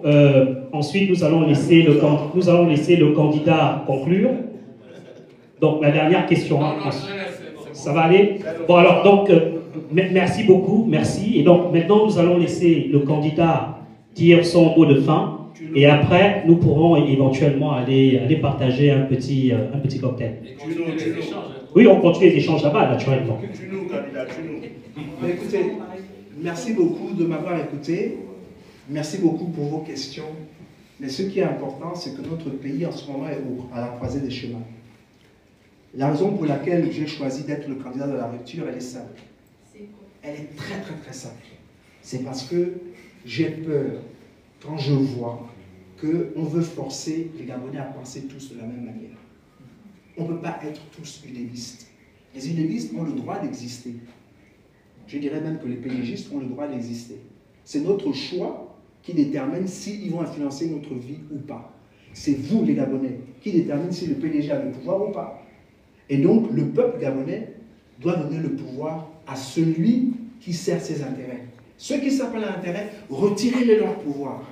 Comment? En ne votant pas pour eux. Ce que je peux vous dire aujourd'hui, c'est que si vous votez le candidat de l'UDB, vous votez pour la continuité. C'est-à-dire que ce qu'on expérimente maintenant, c'est ce qui va continuer. Maintenant, si vous décidez de voter la rupture, au moins, il y aura une bagarre, il y aura une bataille. Et quand vous avez deux entités qui se battent, il y a un gagnant et il y a un perdant. Mais la vérité, c'est quoi? C'est que moi, je me base sur la vérité et je me base sur mon peuple. C'est-à-dire que ma force, c'est vous. Ma force, c'est les Gabonais. Donc, je vais à l'Assemblée nationale pour proposer des choses qui sont bonnes pour le Gabon et qui sont bonnes pour les Gabonais. Normalement, un député UDB devrait accepter ce que je propose, puisque c'est bon pour le pays. Par exemple, si je décide que la loi des finances, on doit inclure la bourse, je suis désolé, quand le gouvernement paye la bourse, les enfants des UBDIS vont en bénéficier, les enfants de l'UPG vont en bénéficier, les enfants du PDG vont en bénéficier, c'est le Gabon qui va en bénéficier. Donc voilà pourquoi moi je veux aller à l'Assemblée nationale, pas pour défendre des idéaux qui me sont proches, qu'à moi, mais plutôt ce qui est bénéfique pour le pays et pour la nation et pour le peuple gabonais. Maintenant, si ceux qui sont en face refusent, il faudra que l'on prenne nos responsabilités. Comme j'ai dit, je viendrai vers vous pour vous dire, j'ai proposé ceci pour le bien, pour notre bien commun. Le président de la République a dit non. Et puis après, on va voir. On va voir si on doit se comporter comme les Népalais, donc les gens du Népal, ou on va voir si on continue à se battre. Mais ce qui est sûr, c'est que moi, je m'en vais parce que je veux protéger l'intérêt de mon pays et l'intérêt du peuple gabonais. Et toute ma vie, c'est ce que je l'ai fait. Depuis 2009, je n'ai pas changé. Ok? Je n'ai pas changé. Et pour ceux qui pensent que peut-être après le 27, peut-être que je vais changer, non, je ne changerai pas. En fait, j'aime cette posture de, comment dire ça, un homme libre, trop libre. Non seulement d'être un homme libre, mais d'être un homme qui, quand il pense oui, il dit oui. Je ne veux pas être un homme qui pense oui, et parce que, à cause du conabilisme, il dit non. Je ne suis pas ce genre d'homme-là. Donc voilà, il faut que ça soit clair. Ok, bien sûr.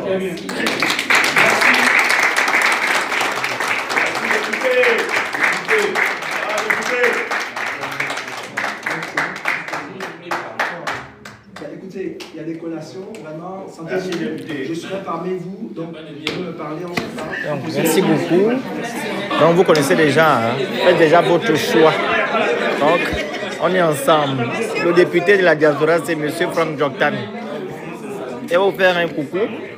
Le voici. Donc vraiment merci de participer. Je vais me battre pour vos intérêts. Je sais que c'est difficile, mais vous me connaissez depuis 2009-2016 avec Nicolas, nous nous sommes battus pour les intérêts du peuple gabonais et pour les intérêts du Gabon.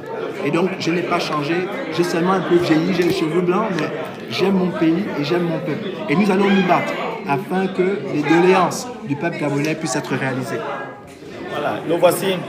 Là, c'est notre député de la diaspora. Il est éloquent, c'est ce qu'il dit, il maîtrise son sujet. Et c'est un combattant. Très bien. Voilà, c'est pas un conabiliste. Donc, voilà. Le candidat de la rupture est là. Donc, vous connaissez déjà votre choix. C'est le 27. C'est le 27. Donc, il faut voter pour notre candidat, M. Frank Joktan. Il a tout. Il y a dans la tête. C'est rempli là-bas. Merci beaucoup. Voilà, merci. Hein, on est ensemble.